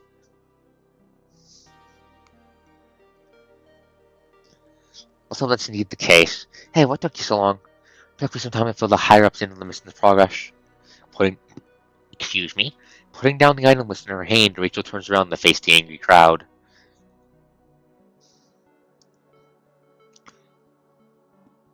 The what cylinder? What do you mean the coach cylinder? Huh? Huh? Huh? Fuck you mean by that? Huh? Huh? Huh?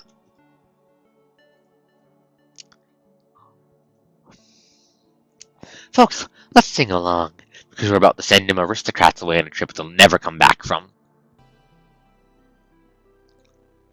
Rachel sings along with the woman on the other side of the loudspeakers, profanity barely in sync with music. Rachel singing starts to fire in people's hearts, filling the car with joyful vibes to carry on with work and sing along to the hyped-up symphony. The salvation they speak ain't nothing we can fucking dream of. Hang with the aristocrats some more, and they'll screw you over forever and more. This place ain't no paradise for aristocrats are fucking parasites. The car crew ever puts on a strike, they'll all be going down whether or not they like. That's right, folks, that's right. They'll all be fucking going down no matter what they like. This song comes from the bottom of our hearts when anger burns fierce and hot. We shall live on and on, for tomorrow will bring us the hope we want. We shall live on and on, for tomorrow will be another day when the sun shines on. What are you doing? Guard suddenly stood at the head of the car and swings a punch lens square in the boy's face. Ouch! Stepping back, the young man realizes he's still sitting on the medical table in med zone. On his back, the little boy who just asked to change wound dressing for him pulls a handful of gray hair off his head. Yeah, that's a child thing. Hey, my mom told me to pull off your gray hair before they grow out of control. Oh, my fuck. Oh, it's too fucking cute. Poor small child. Little boy hands over the handful of hair. Okay, we needed that, but we needed that little bit of cute levity. Little boy hands over the handful of hair. Thanks. That's not how it works with also it is adorable. It is adorable. So I'll be more than happy to. Wait, no, the other hair might look gray, but I can tell you they just forgot what color they used to be. They're not actually gray. Please spare them. Huh? And anyone could tell it's a joke, but he sounds so serious that the boy decides to let go. Just leave them be. Thank you. Sure. Seeing the younger boy sitting back down, the young man lets out a sigh of relief as he rubs his head, which is still hurting from getting his hair pulled off. I asked him to come over here and wake you up because you're so out of it during the checkup. You okay? She waves at the man with a smile on her face. Okay. Turns around to the group of refugees that were just talking about blessing boxes. Were they part of ACA? They were. Until Aslan joined a highly dangerous rescue mission, and got wiped out entirely. You can see survivors from the train all at the reservation areas, bases, and med zones. By the way, did you finish looking into my mind? Yes. You're not Zell. Someone has tampered with your mind. I fucking called it! Someone? Yes, that's what caused your mind to deviate before. It's a miracle your memory data is totally intact after tampering. So someone has in fact fucked with his head. The young man listens to the technician, that very face he cannot recall, pops up in his mind. Could it be him? I did some simple treatment on you. It wasn't anything amazing, but should help you getting your memory back nonetheless. Thank you. I think I recalled a few things just now, actually. Boy, that works wonders. Looks like your mind is stable. I'd say you could use some more treatment, though. I would have done some more if the machines didn't have the hiccups in the morning. Weren't you about to go and look for someone? Right, we'll be on my way now. Please don't leave. Alright, the nurse is Booba. I was actually too distracted to look at her chest. Please don't leave. With an imploring look in the eye, a purple-haired girl he's never seen before grabbed the corner of his cloak. Nurse stepped forward, he just might knock her over. Please don't leave. Huh? Please don't leave me alone. But you got all these people around you here. Not really understanding what's going on with the girl's mind, and how else to react. The young man looks around and sees people sitting everywhere. No, that won't do because they're gonna. Looking at the young man's eye, the girl has droplets of tears falling from her eyes.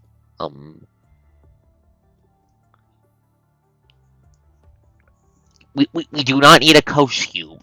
We do not need a coast block like I'm in Minecraft. The girl's sob turned to a full-blown cry. She lets go of the man, and that's when he sees all the scars on her arms. She buries her head into her arms, body trembling uncontrollably all the while.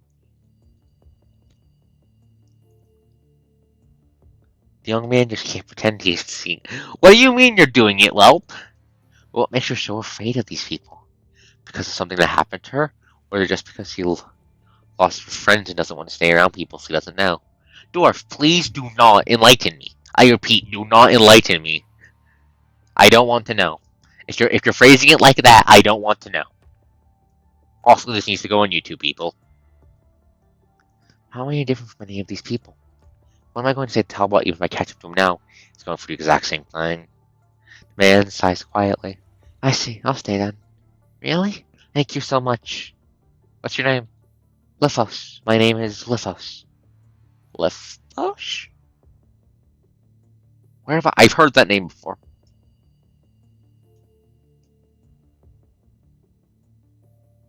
Sobbing no more, Lithos says her name quietly. What about you? I don't remember my name. I see. Without another word, Lithos looks down, awash in misery while seeing the young man fade away into the crowd. We do not need a kosher act. The hustle and bustle at Medical Center 9 just never fucking dies. The concert trying to maintain his broken leg is sitting right next to a human glued to his terminal in silence. A severely injured person lies unconscious in the maintenance chamber, two constructs sitting next to it playing poker.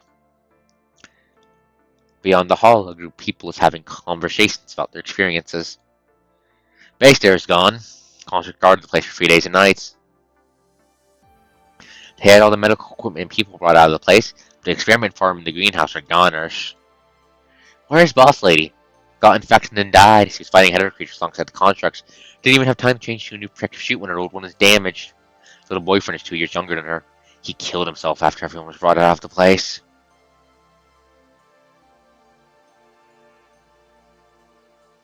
Boy, he didn't have to do that though. Pretty sure he would have been just fine on his own. No way he would have. Just how do you think he would have? He would have died no matter where he ended up, and Boss Man's death was just his last straw. That's exactly what happened at the headquarters we stayed at. We were just going there to recycle their resources and vegetable seeds for hydroponics. 2 of us were dead and 1 lost an arm on the way. Didn't really feel a thing with seeing all the reports with the fatalities before, till I saw those dead people with my own eyes. Man, the blood and vital fluid really got at my nose. What exactly can we even do now? They were all hyped up about constructs and saying how well they fight, but there ain't nothing they can do now. Those monsters just keep coming, there's no end to killing them. I guess just has to be like what they always said, we can only put an end to it when we get someone that can control these monsters. Word. That was totally dry kicking this monster's ass if I were adaptable. Pretty sure that would be a lot more helpful than staying here. We're fixing all these buildings that are going to be knocked down again in no time. Saving these people who are just going to die soon anyways and killing all these monsters that just keep popping up. What exactly is the point anyways? No robots. How exactly can anyone in their right mind keep doing this while breaking down? Hello, glad to make it. We are not doing a coast pack in Minecraft. I like being able to understand what the fuck I'm looking at. Anyways, hello, Warren. I think I'm remembering who that is correctly. Hello. We were playing PGR, picking up basically right where we left off. Off following a side character who we thought fucking died in a couple chapters ago. He's alive! He got turned into a robot and lost his memory though, and it turns out someone might have fucked with his head. Who? We have no idea.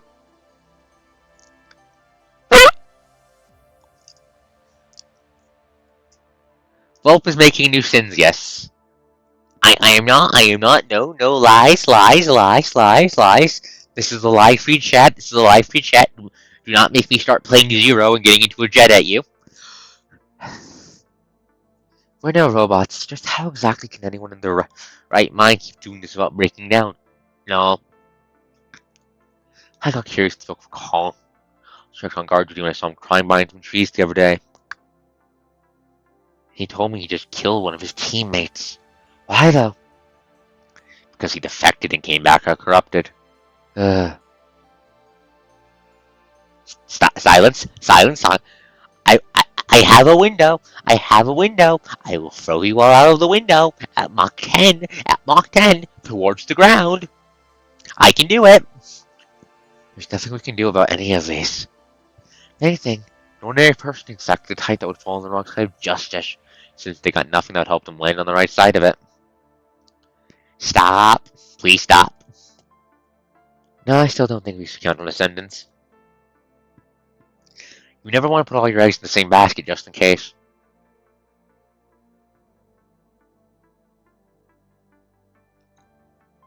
This reminds me of this woman called Rachel. She was the cargo crew's leader. People would go to her when sick or needed anything. It got to a point where she was going to take care of them all, though. Still, that's going to lead us all in a revolution in no time. Except it just never happened. Because you see, she isn't around anymore. You mean she's dead? Yes, and she didn't die because the revolution failed. She died getting double-crossed.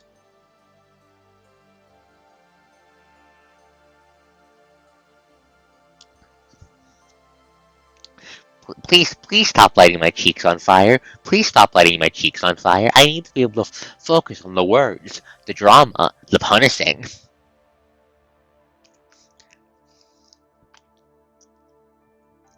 That fucking little bastard did it. His old man was one of the aristocrats, and his mom, Julie, did some tricks with the numbers on the financial reports and pocketed all the resources. Rachel took in that little bastard despite all that. Guess that's what they say, no good deed goes unpunished, huh? God only knows how much stuff the little bastard's pocketed over the years, but I'm pretty sure, damn sure he learned all those tricks from his mom. He's even got the nerve to pin it all down on Rachel. I don't even know what his name is. I wouldn't bother, he died when they threw him off the train. I remember Rachel calling him by his name, and I think it was Noan. Noan?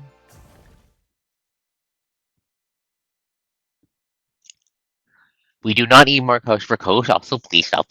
Also, girl, why? To mention the name, pieces of memory pop up into his mind and forced their way into where they're supposed to be. Noan, hope you get to grow up and survive the apocalypse. I hope you get to become who you want to be.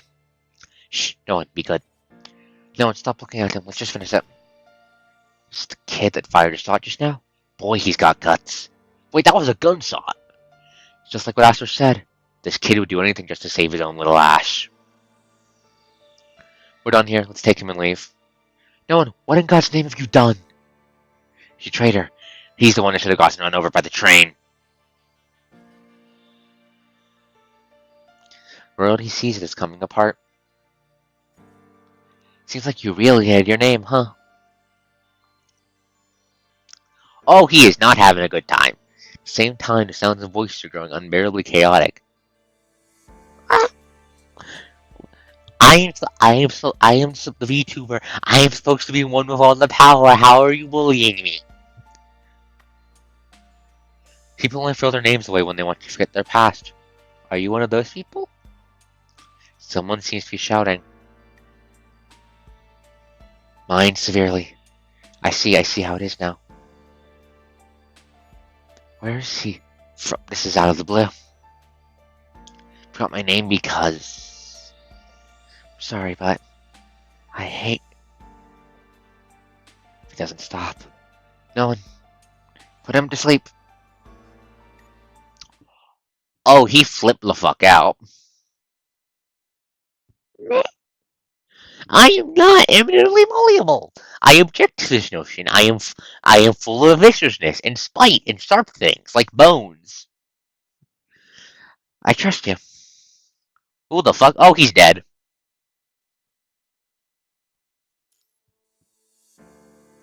Incomplete confession. Snow was coming down hard that day as he remembers it. Disconnected by the fires of war, the trains come to a stop and fall silent in the snow.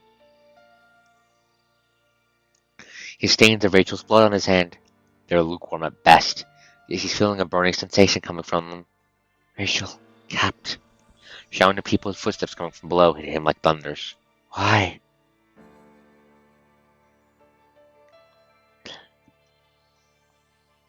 Why did you make... The coast has not broken her bones. I am not Izuku Midoriya from the hit manga My Hero Academia. I have not broken my bones for power. Stop! Like a ghost looming ever closer to him, the clouds in the sky are growing thicker and darker by the second. He's killed his mentor, and no amount of regret can undo what's happened.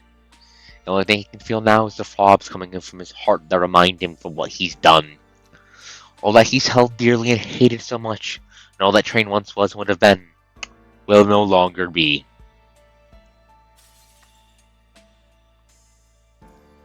Why did I do that? The war growing dark, shards of memory rain down like broken glass. Why, Captain? Why did all of this happen? What are you referring to, Mon? What are you referring to? I do not break my bones. I am not the dwarf. I am not that dumb or reckless. I might be clumsy, but I'm not dumb. When did all this happen? Tell me, please. Why? I do not. What is the debacle? Please inform the coach, who knows jack and shit besides the fact that it looks neat. He was 12 and autumn had just come. Her icy cold face in stark contrast against the hot air around her. Nolan's mother is sitting in her workspace and staring at the people around her through her inscrutable mask. I've got an order to look into the issue of the financial report and resources. Who are you people? I'm one of Sir Aston's personal guards, and this is my ID. The man whose face can't be made out calls up a document from his terminal. We'll have to do this forcefully if you refuse to cooperate. Okay. Nolan's mother falls silent looking at the document, but moments later she stands up from the old wooden chair. Fine, I'll go with you. Mom, stay here. I'll be right back. Little does he know that this is an empty promise.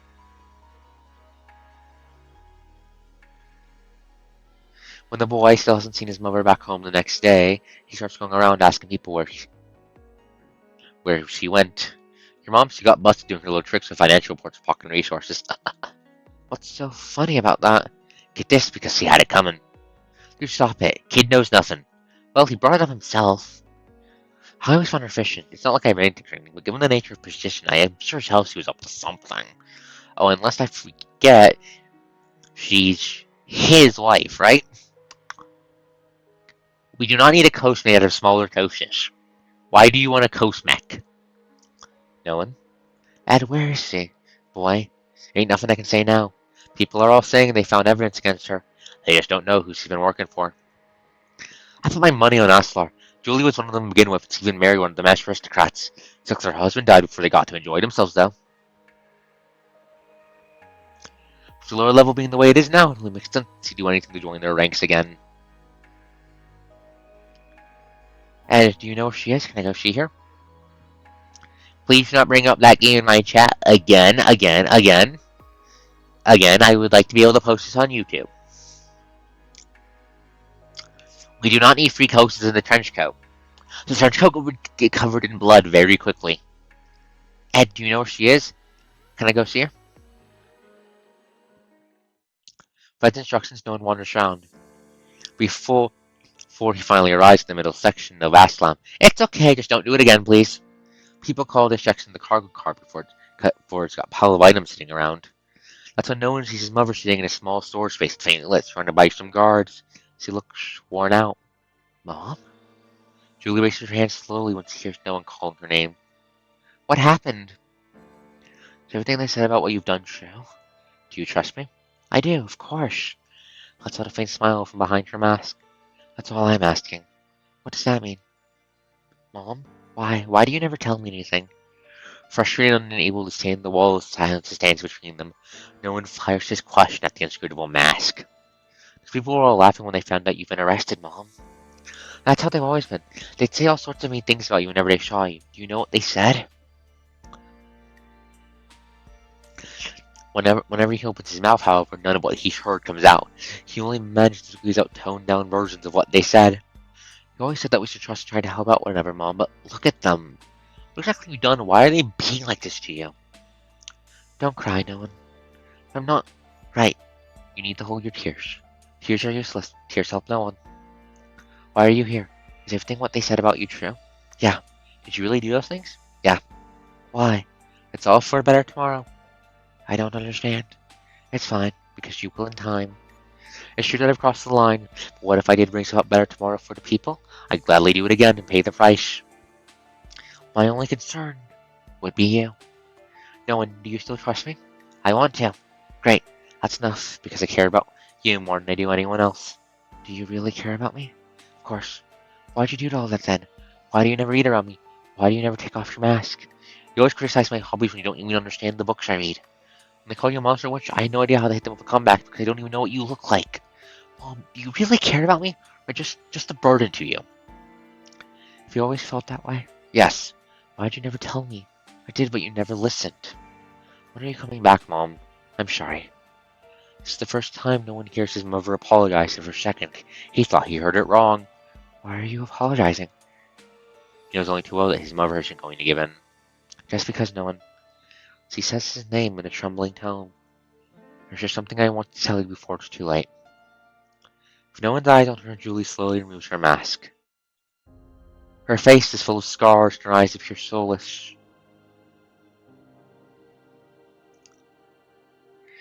Telltale scars of years of hard work and struggle have done to her. All in are which her hands, which are blue-purple, a sharp contrast against her overly white nails. Do you still recognize me? Well, this is his answer to his question, because he does recognize his mother. There's no way he wouldn't recognize his face that's so indefinitely similar to his. Are you scared? No, I'm not. I just want to know what happened. I don't intend to tell you that. I just hope you can live on knowing the facts, knowing what I truly think of you. The scars and the situation I'm caught up in are what I got for the mistakes I made, and the way I've always been treating you is one of them. Bad things? Probably something involving the riot in which her husband died in. I always treat people nice in my own ways, thinking they'll eventually come to see things my own way. So I put on this mask and left you at home yourself, because I didn't want those people out there to hurt you. But I guess what I did only ended up hurting you. Trying to rip your paintings apart or see you get into fights with them. I just can't stop picturing what life would have been like for you if you'd been pictured born to a family that fared better. I'm sure you had been able to grow up a normal kid, not having to worry about your next meal. You've been able to draw anything you'd like. It always kills me to think I was the one bringing you to this hellhole. But I've never for a second regretted keeping you right by my side. No, and you're a strong and wonderful kid. Which is why I think you're probably understanding why I got in the way of pursuing your hobby. You have ended up being all delusional and lost in this world if you didn't.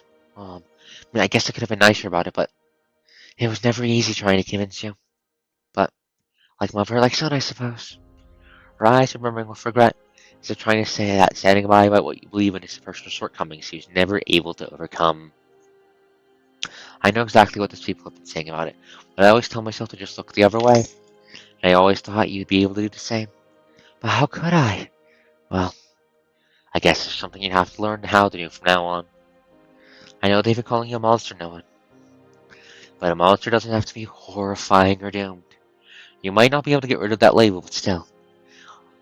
I hope you're able to grow up just like Shrek and live happily ever after. Have you read those books? I was crazy about them as a kid. Guess I should have told you sooner, yeah? Better late than never. Except it's too late now. Why do you say that? Why?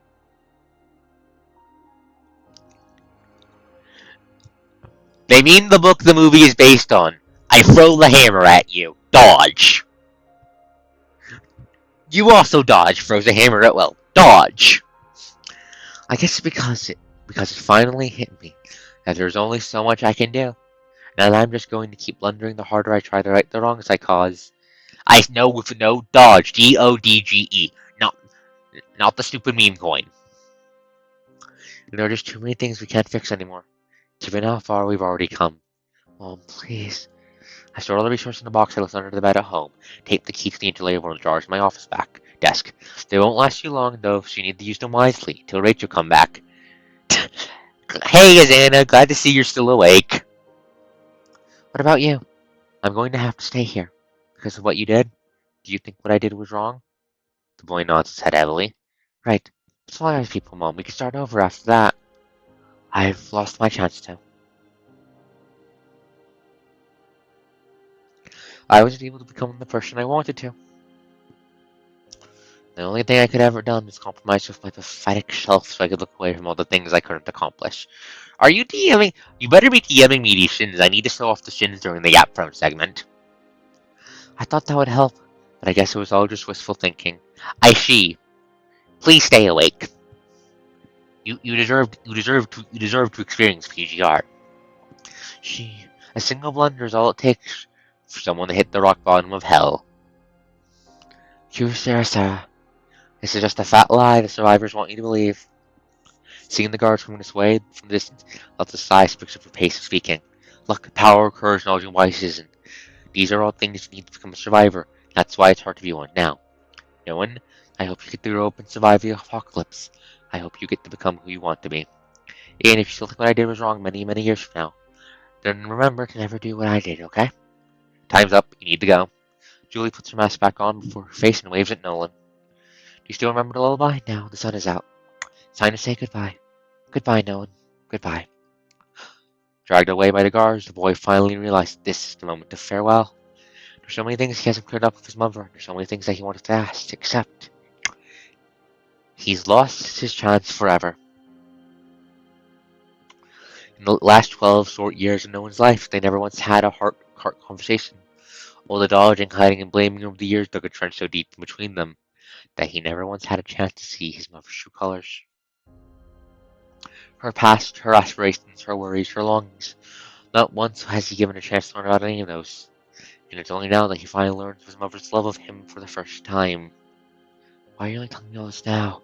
You never even gave us a chance to fix our relationship. No, Mom, I'm not leaving. There are a million things you haven't told me yet. No one. Just go already. It's against the rule to even let you here in the first place, for God's sake. No. Tries to break free. Just a few more seconds would do, he thinks. Exalt all the struggle and gets him nothing but violence in return. Okay, that's fair. Stay put, damn it. Ah! I'm sorry. The guards throw Nolan back to the commoner carriage unconscious and lock him up. The night after, a cargo crew member shows up to announce Julie's death. The doctor ruled food poisoning to be the cause of her death, meaning she consumed or expired rotten food, which is a common cause of death among people living on the lower level. Is that even possible? He stands helplessly among everyone. Lost in remorse and guilt, people have often no constructive answers to a question. Instead, they sour him, this boy who's been a low roof, and puts up a tough front with cold, piercing looks. Before despair tears his soul to pieces, the boy once again finds hope in his book storage. The information the terminal turns up, slowly tears apart every last detail from that fateful day.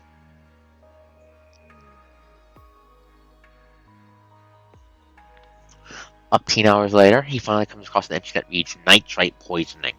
The symptom of it is cyanosis, reminding the boy of his mother's purplish fingers before she died.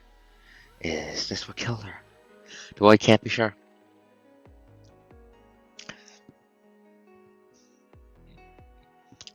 Not after long after Julie's death, the men that introduced themselves as Aston's personal guards shared their findings of the case, which unsurprisingly are exactly as people have guessed. They maintained that Julie was working together with some aristocrats and cargo crew members, and that together they pocketed a sizable amount of resources.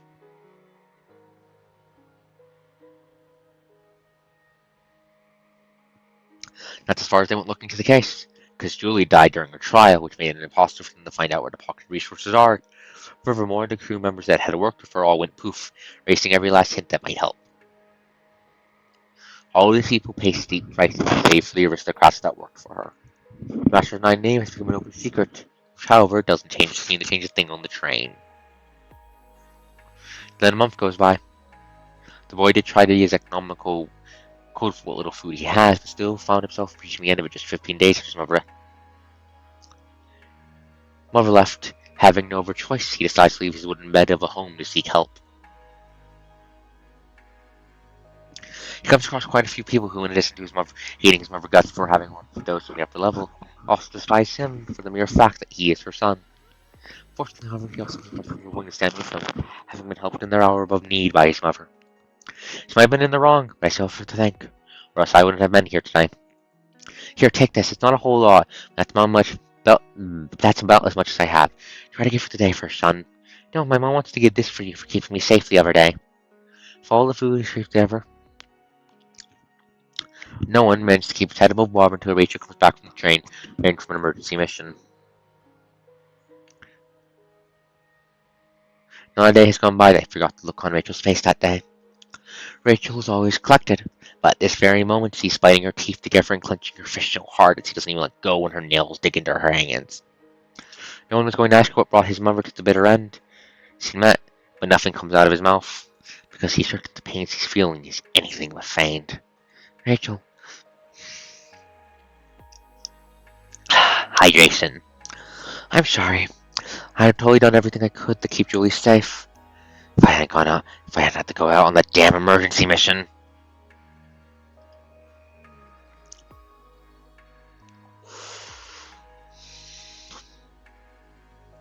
But it's all too late now. She looked down at her fist, followed the horrendous nail marks. You'll be my apprentice starting today. I'll train you and teach you to protect yourself. You have to live on knowing, and you'll free everyone from this oppression. You'll lay the dead to rest yourself and let them know their sacrifices are not for naught. Oh, this is going to end horribly. What we've already know, that's going to end horribly. Rachel holds no one's soldier so much force they feels like he's on the verge of being crushed. You need to live on knowing, even if days like this go on for another 4, 5 decades. No one nodded earnestly to her words, having not fully realized the weight they hold. Yes, I'll stick by your side and free everyone from suppression, Rachel.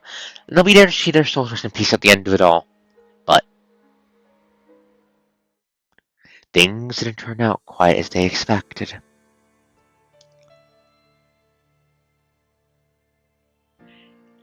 He was not the one who led the horrible murder monsters to fucking Aslam. Yes, she's pretty. I'll see if there's order for later.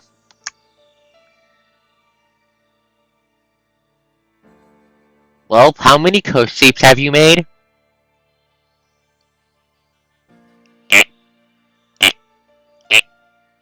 There you go. We're moving up to the roof and train there starting today. No time to wait for your body to catch up anymore, and you'll have to learn how to cope with fights using technique. Roger that. He hadn't slacked for a single moment still. His mother's words have dawned on him. Faster, Noan. Faster. Why the fucking 6 of them? Try again. And he's as normal a human being as can be. He has to do it the same way hundreds of thousands of people do it, through blood and sweat, with no shortcut in between. Are you trying to drag us all down, Noan? Julie's dead. You're gonna starve and die if you stop now. I know. Then pick up your pace and be the best version of yourself. Alrighty. We'll wait on a mission with the cargo crew for a month. You have exactly a month to meet the goal I've set for you.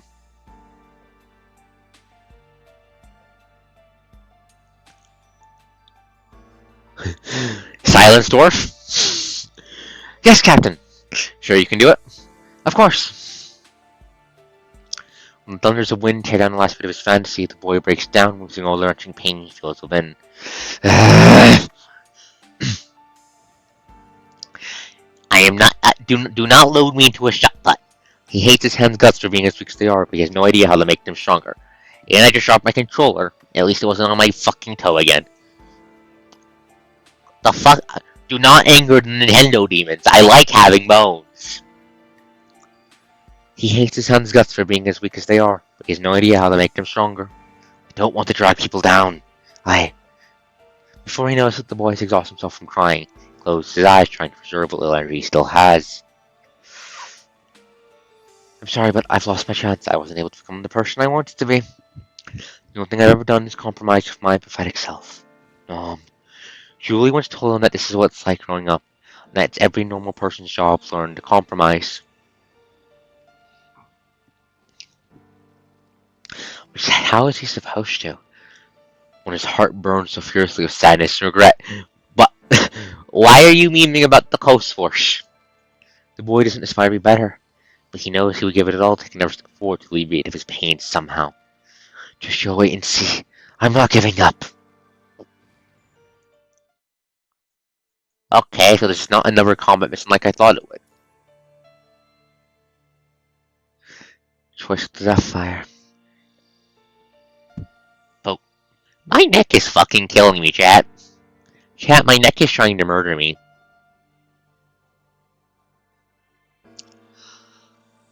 Oh, my neck is fucking killing me. Oh, what time is it? How long have I been streaming? 3.5 hours. Okay. We are going to end the stream at 1 o'clock.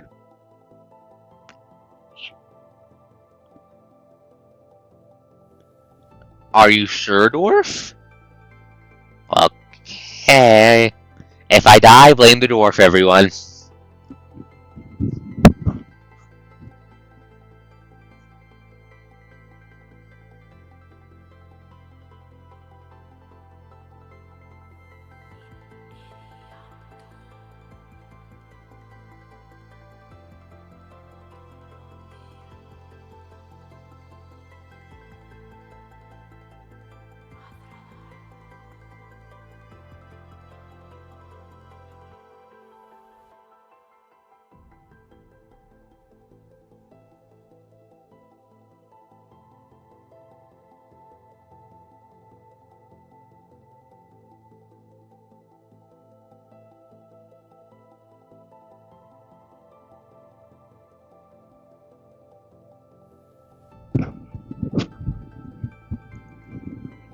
Okay, it feels a bit better. We're still going to call it 1 a.m. 1 a.m. is still when we're going to call it quits. So that's roughly 30 minutes right now, give or take 7 minutes. Why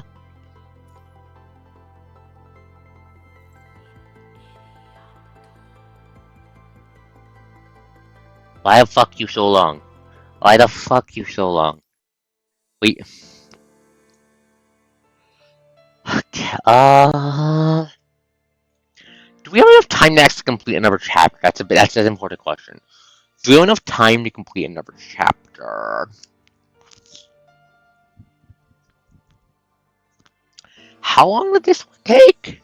I wasn't keeping track. How long did this one take?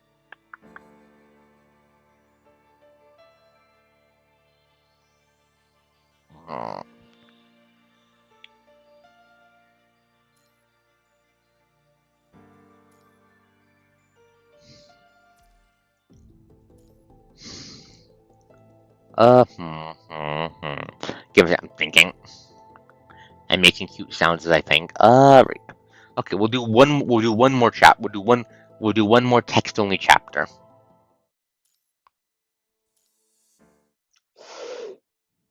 Yes, I know. That's why this is going to be the last one. Look who's back. Coming back to the car, the boy can't hear the rain drumming away hard and fast up on the roof.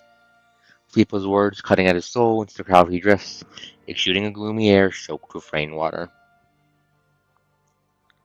I understand why Rachel's putting him through all this. She could have just asked him to work in his mother's place to make up for whatever she's pocketed. Why would Rachel do that after everything his kid's mother has done, though? I bet she's only helping him because he was friends with the kid's mom. Just stay away from him if you want to stay sane. Kid's a lost cause now. Got his mom to thank for always leaving him at home alone. Just leave him to Rachel, I say. The boy keeps his head down as he hurries through the crowd.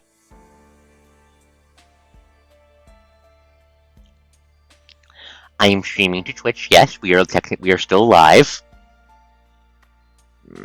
Right. It all happened on that fateful night. No one sees something shivering miserably in the corner on the lower level. Looks about no one's age. He has old scars both for his legs and new wounds on his body. Clung to a ball with books on his arms, he seems like a candlelight on the verge of dying out. The orphan kicks a punch at the young boy, however, don't seem to care one bit. The scene is surrounded by people. People can do no better than help frown at what they're seeing. It won't be long before he ends up fatally injured. Or dead.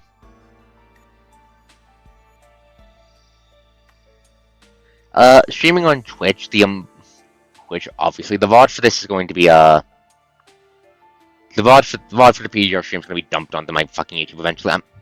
I still need to fucking finish up the editing finish up my work for the last week's Parasite stream. It's never smart to gain tough with the guards. Especially now, photos made their way up to the other level and joining the guards ranks through the back door using blessing boxes. This sort of about frustration and anger, paving a way for all the armed conflicts happening on a daily basis now. The boy is ought to ignore this scene when he sees these hands shivering and having been pale from the cold. Aslam is a frozen abyss, and we're just dying fires trapped in it. There's nothing we can do here except getting killed slowly by the cold. Just how are these fires supposed to melt the ice in the frozen abyss when the cold kills us all? That's right, death is our only way out.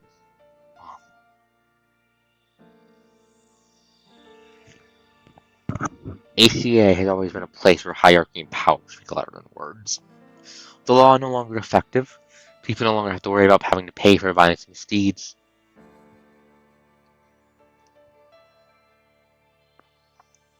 Once certainly one described Julie as being just or gentle, yet few saw days like this coming when they rejoiced over her death.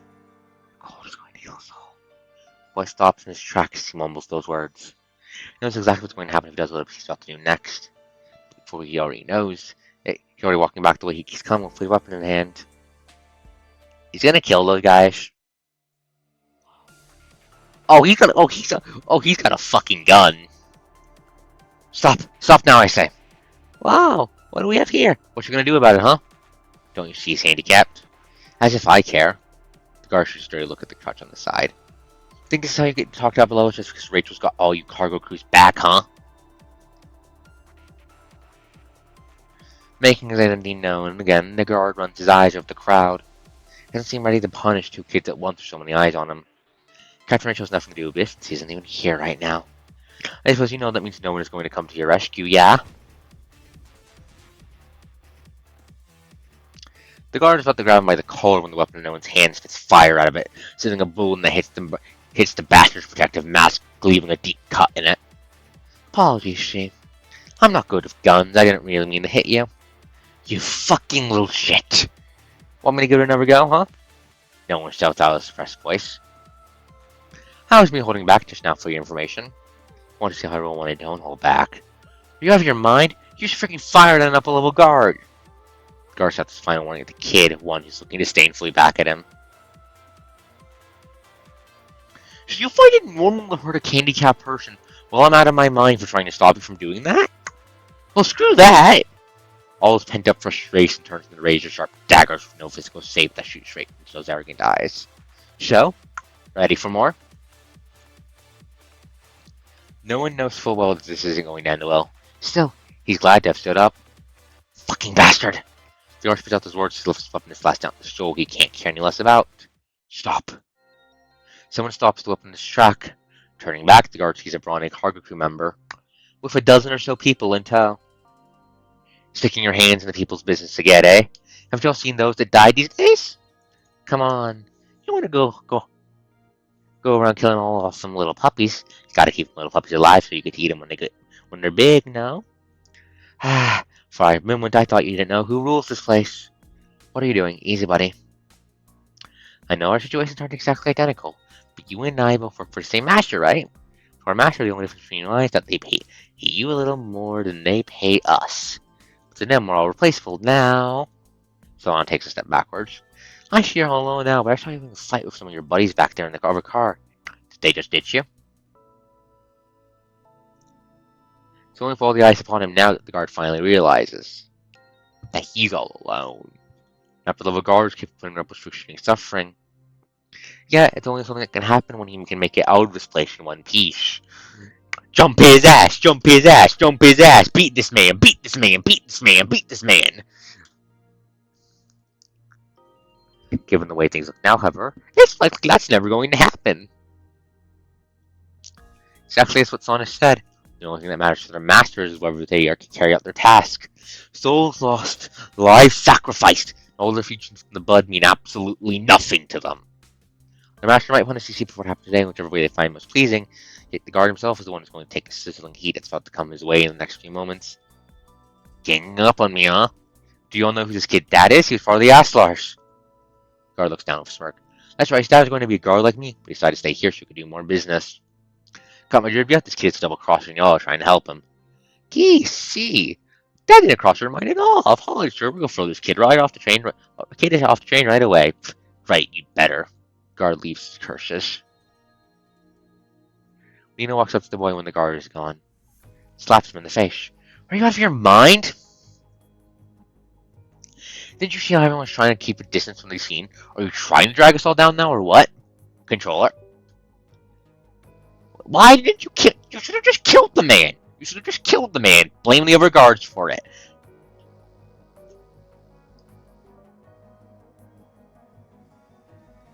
These guards are freaking mad these days. You've seen what happened when people stood in their way, right?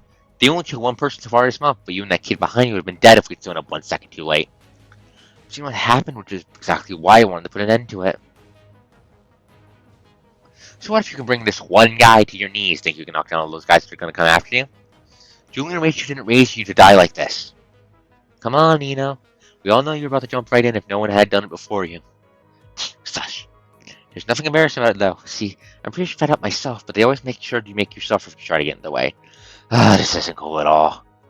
Kid, you're lucky you didn't get your butt kicked this time. Think you're going to get this lucky again? That's right. Keep that in mind, because you can go from hero to zero one fell swoop. See how scared he is, no one? He might not seem like it, but he just doesn't want anything bad to happen to you, kid. Sorry, Nino. For God's sake, I told you to keep your shit, Zana. And you should be addressing me as Sir or Captain, kid. With a frown, Nino walks off. But that was a true eye-opener now, just now, kid. I didn't believe it when Rachel told us you took on those guards up there when you were 9. He pats the boy on his shoulder and laughs. So you're finding it a bit difficult to keep yourself in check about Mommy around, huh? Aye. Don't sweat it, though.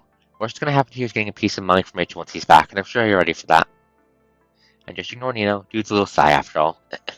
Anyway, gotta go now. When the car is dispersed, Nona sees a trembling older lady walking out a dark corner, and it's none other than Hill. No, and that was crazy. Are you okay, though? Puts her hands adoringly on Nona's face and checks it over and over. I'm fine, Hill. I'm sorry, my children. Your Aunt Hill was too scared to do anything back there. Slows down to help the handicapped boy stand up. Boy, just look at what they did to his shoulders. I'm fine. It doesn't hurt. Her son puts a pained smile at Noan. Thank you so much. Don't mention that. I'm Noan. What's your name? It's Field. Again, thank you so much, Noan. No worries, still. Can you still walk? Can. Just not too well. Got cut up by a gardener a while ago. Doctor stitched it up for me, but I still ended up with my leg like this because best they could do. Gil shivers listening to Field's story. Where are your parents? My dad is out with the car crew, and my mom just got killed by the gardener robot that hurt me. Don't worry now, my dad will take care of everything when he's back. Are you new here? Yeah. Then just listen to me and don't ever mess with those people again. They screwed us all over, and we're all fed up with them. Know you're connected to people that just helped you, but you never know when they'll try to get back at you. Right, thank you. Where's your spot? Let me take you there. Sorry, but my dad hasn't found us a bed yet, and I usually sit just right here. Ah, my. I'd have asked you to come over if I had any extra space. We can share a stool together, though, if you don't mind. And the apocalypse. You get what name you fucking get. It's fine, Hill. I'll show him around. Alright, come back to me if you don't find a suitable spot, though. She nods and goes back to her little corner. So, where are we going? A secret base. Secret base? Yes, shall we? No one holds his hand out in the field. Oh. Oh, he's going. Oh. Uh-oh. They're already filling in on the details. Rachel is back from her mission with a frown on her face. Let me guess, you aren't going to apologize, are you? No, I'm sorry. I'm sorry, Captain, for everything I've done. I'm only apologizing because it's got nothing to do with that guard. Hearing no one's words, Rachel lets out a long sigh. Boy, you seriously remind me of Julia. My mom? Would she do the same?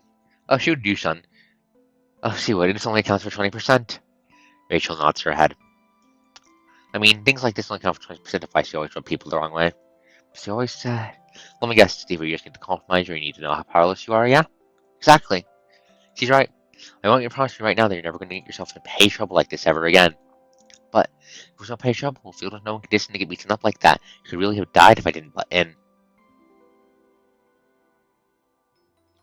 Did you ever even think about the consequences? Do you think those guards are just going to swallow that? No, they aren't. They're just going to make sure everyone suffers. I'm sorry. I'm not going to punish you or hold you responsible this time, though. Because the guy's a fake. The guy's a what?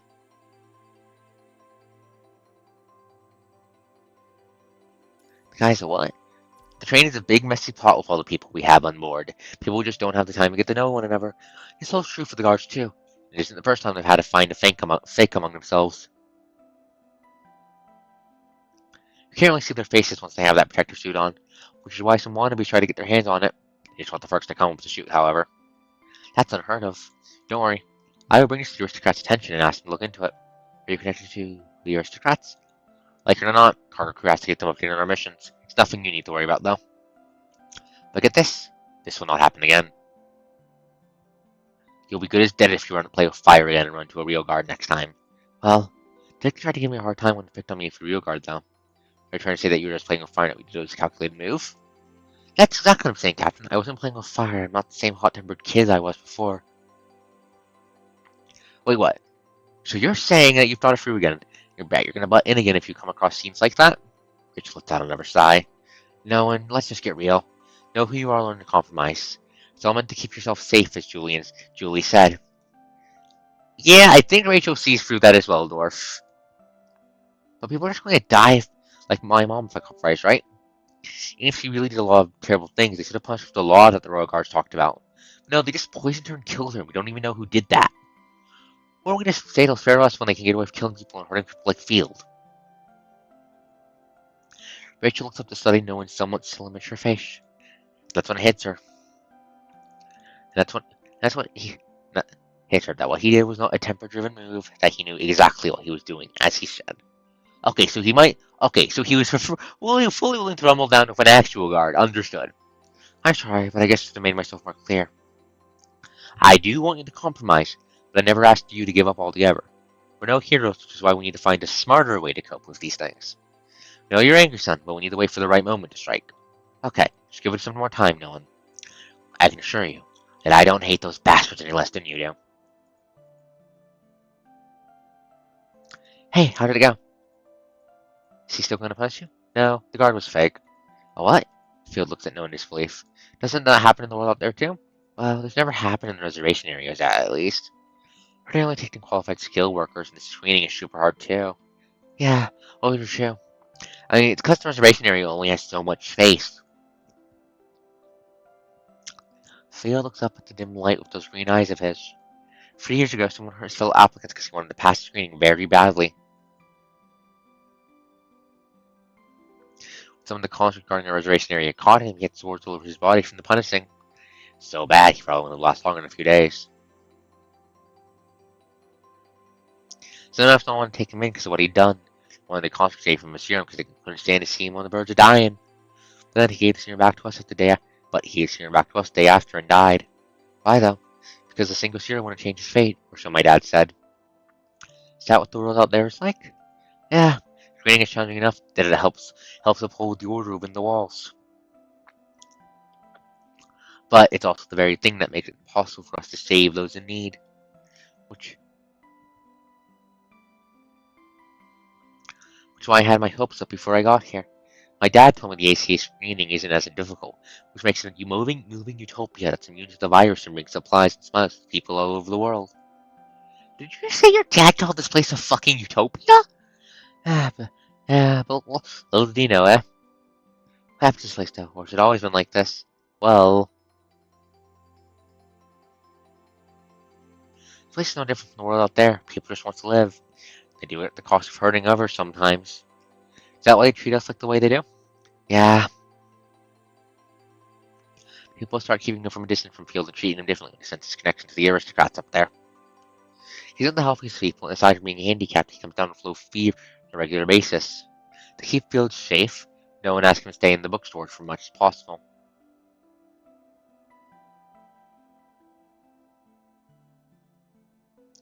They don't sit well with people, and they are meant to help you survive their secret spot. Where the rest of the train wouldn't see them. People, however, begin to see how have a different take on no one as a person after his conflict with the guard. Say just like any other. Such a woman gallops up towards the boy standing in his usual dark corner. Hey, what you up to, champ? Care to join us over there for some goodies? Huh? While giving him a chance to fall into your ways, he drags the boy straight into the dining space in the Calmander carriage. Well, and here we were just guessing if the kid would turn you down. He got dragged here by yours truly, of course. What can I do for y'all? You're part of the cargo crew, knowing. Our next delivery miss is coming up soon. Makes no sense for you to hang out in that corner on your own.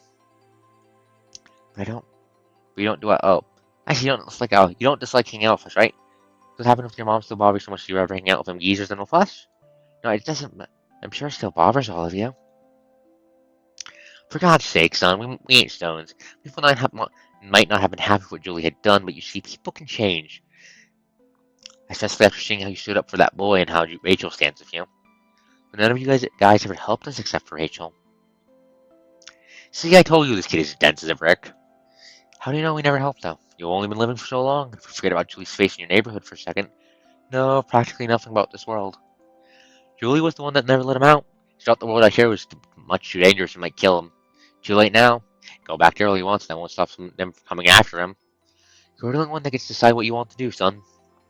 Sounds like a piece of advice you need for yourself. Shush. You know was right, though. Before his mother died, no one barely knew anything about this world.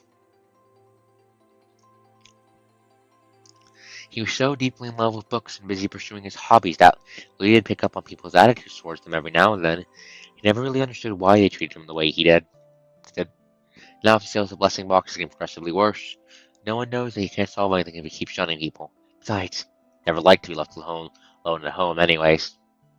Still trying to get used to these people's kindness, but he sees no reason to turn them away.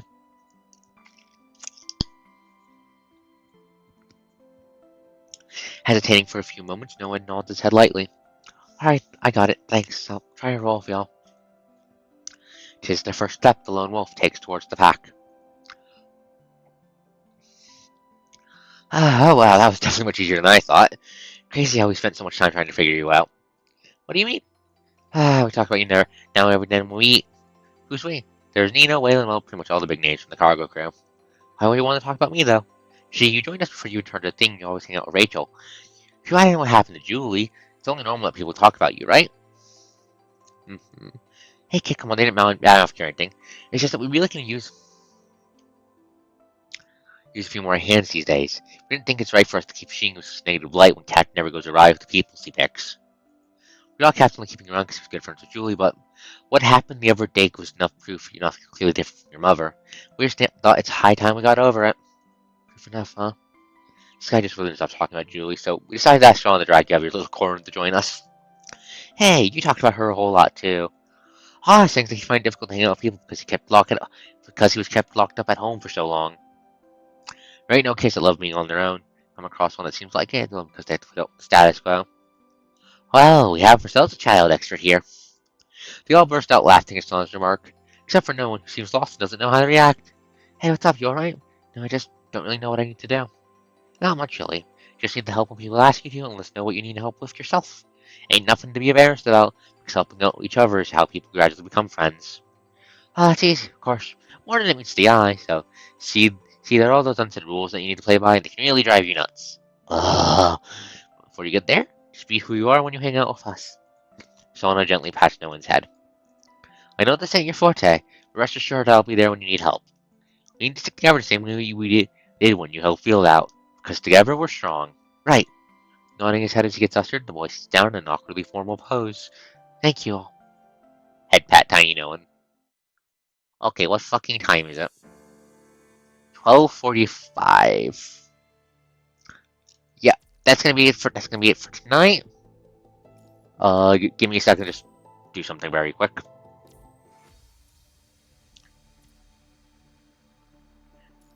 Very quick, I'm just going to quickly grind this out to finish up my dailies.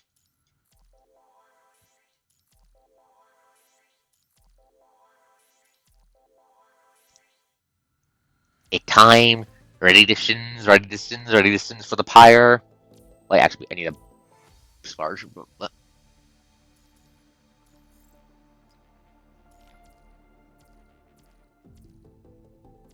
Okay. Now, to the Yap throne.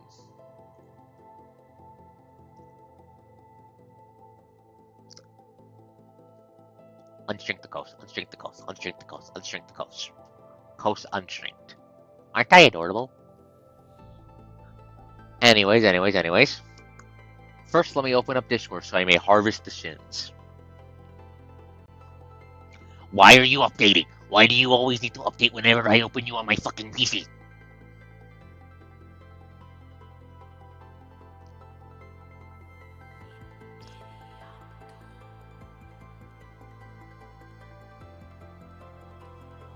Loading.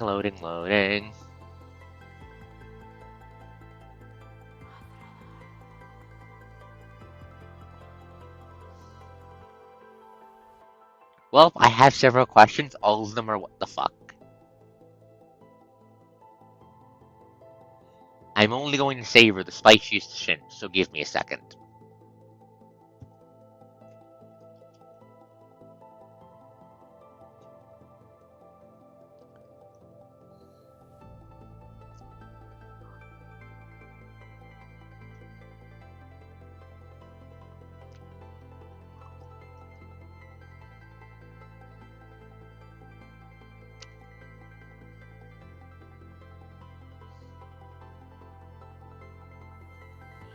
Cube.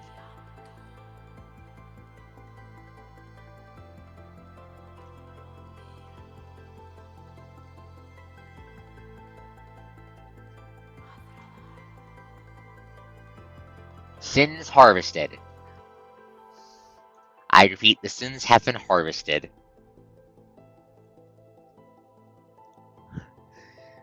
Okay.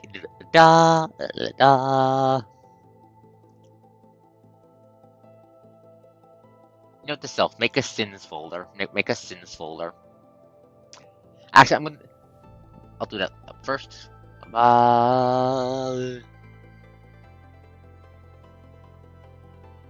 Big, too big, shrink. For the first shin, Whelp deleted my fucking face. It's just gone. There's just a fucking hole there. I'm not saving the first shin because the first shin isn't interesting. I'm sorry.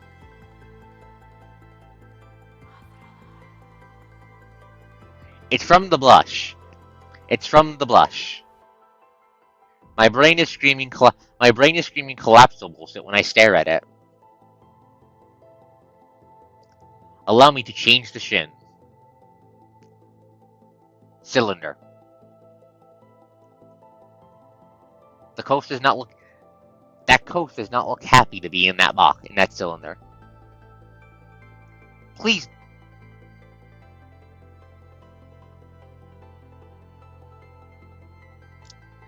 Please not box up your coasters like this. Please do not do that. Also, please remember I need to put this on YouTube. For preservation purposes. But please not stick the coast in cylinders. The coast does not belong in cylinders. I am not a liquid. I am not a fucking liquid. Cube. That cube does not look comfy. I plead the fifth.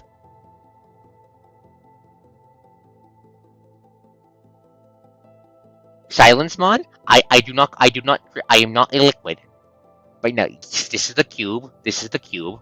The coast does not look happy to be in that cube, and I think my clothes are all cooped up. I plead the cube. And then there's the one I titled "What the fuck," which is an octagon. When I look at it, my brain says it looks like someone tried to make a talisman, like the ones from the Jackie Chan TV show, and they tried to make one of Dreamless using the coast's materials. Dreamless removal, I mean, and then it just went horribly. That's the only thing my brain can parse from this.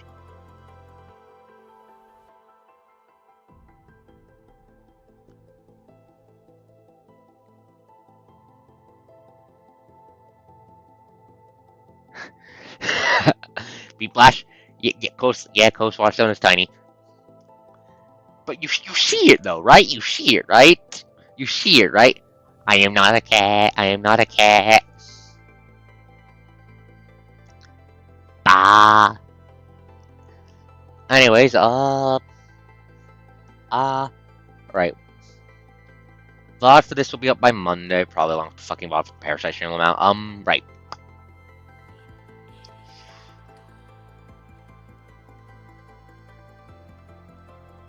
I like this one's cooked. Anyways. Chat, I have a question for you. I already know how Zen is going to answer despite the fact he hasn't been asked the question yet. Chat, I want to play more Wuthering Waves. Should I do Wuthering Waves or Parasites for my Coaster's Choice tomorrow?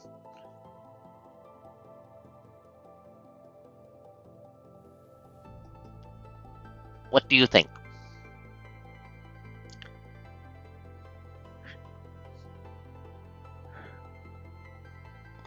Okay, well, okay.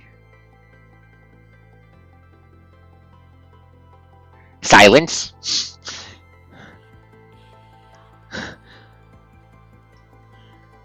Perhaps, but perhaps I am a kind streamer. I ask before I just do this thing.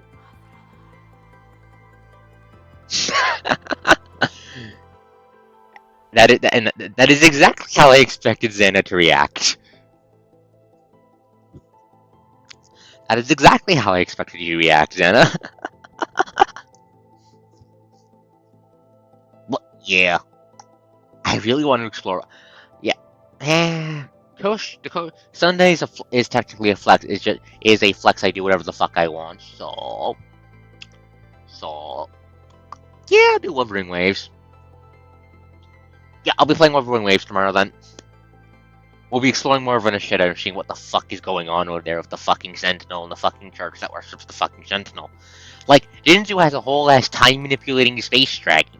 That son of a bitch doesn't have a fucking church. Why the fuck does this one have a church? And what the fuck is the frack? And what the fuck is going on with the Echoes trying to kill me?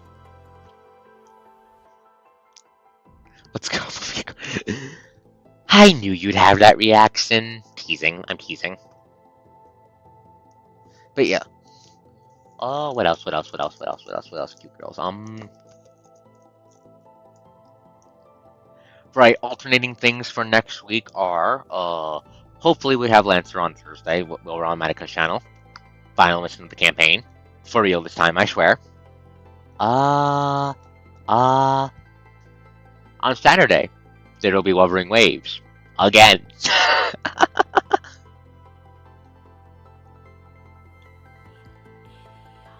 I have no fucking idea what's going to be on the Coaster's Choice on Sunday. We'll figure it out when we get there. Anyways, anything else? Or waifu. I'm not sitting on a waifu throne though. I'm sitting on the Yap throne. It's for yapping. I forgot what the fuck that was. Please remind me. My brain is. Please remind me what the fuck that was. I mean, the most likely series I'm going to be finishing soon is probably going to be Digimon. I'm pretty sure we're like at absolute most like 5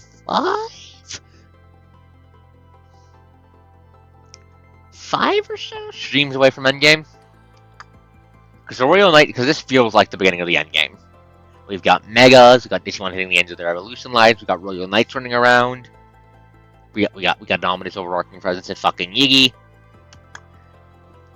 Like absolute most, I think we're like 5 fucking inch. Guess you can make requests.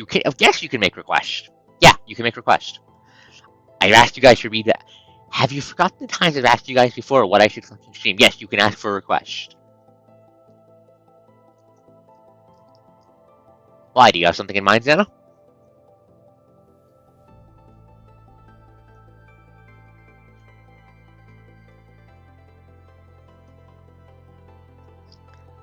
Has it already been a long time ago? Yeah, but no, yeah, Dwarf got me the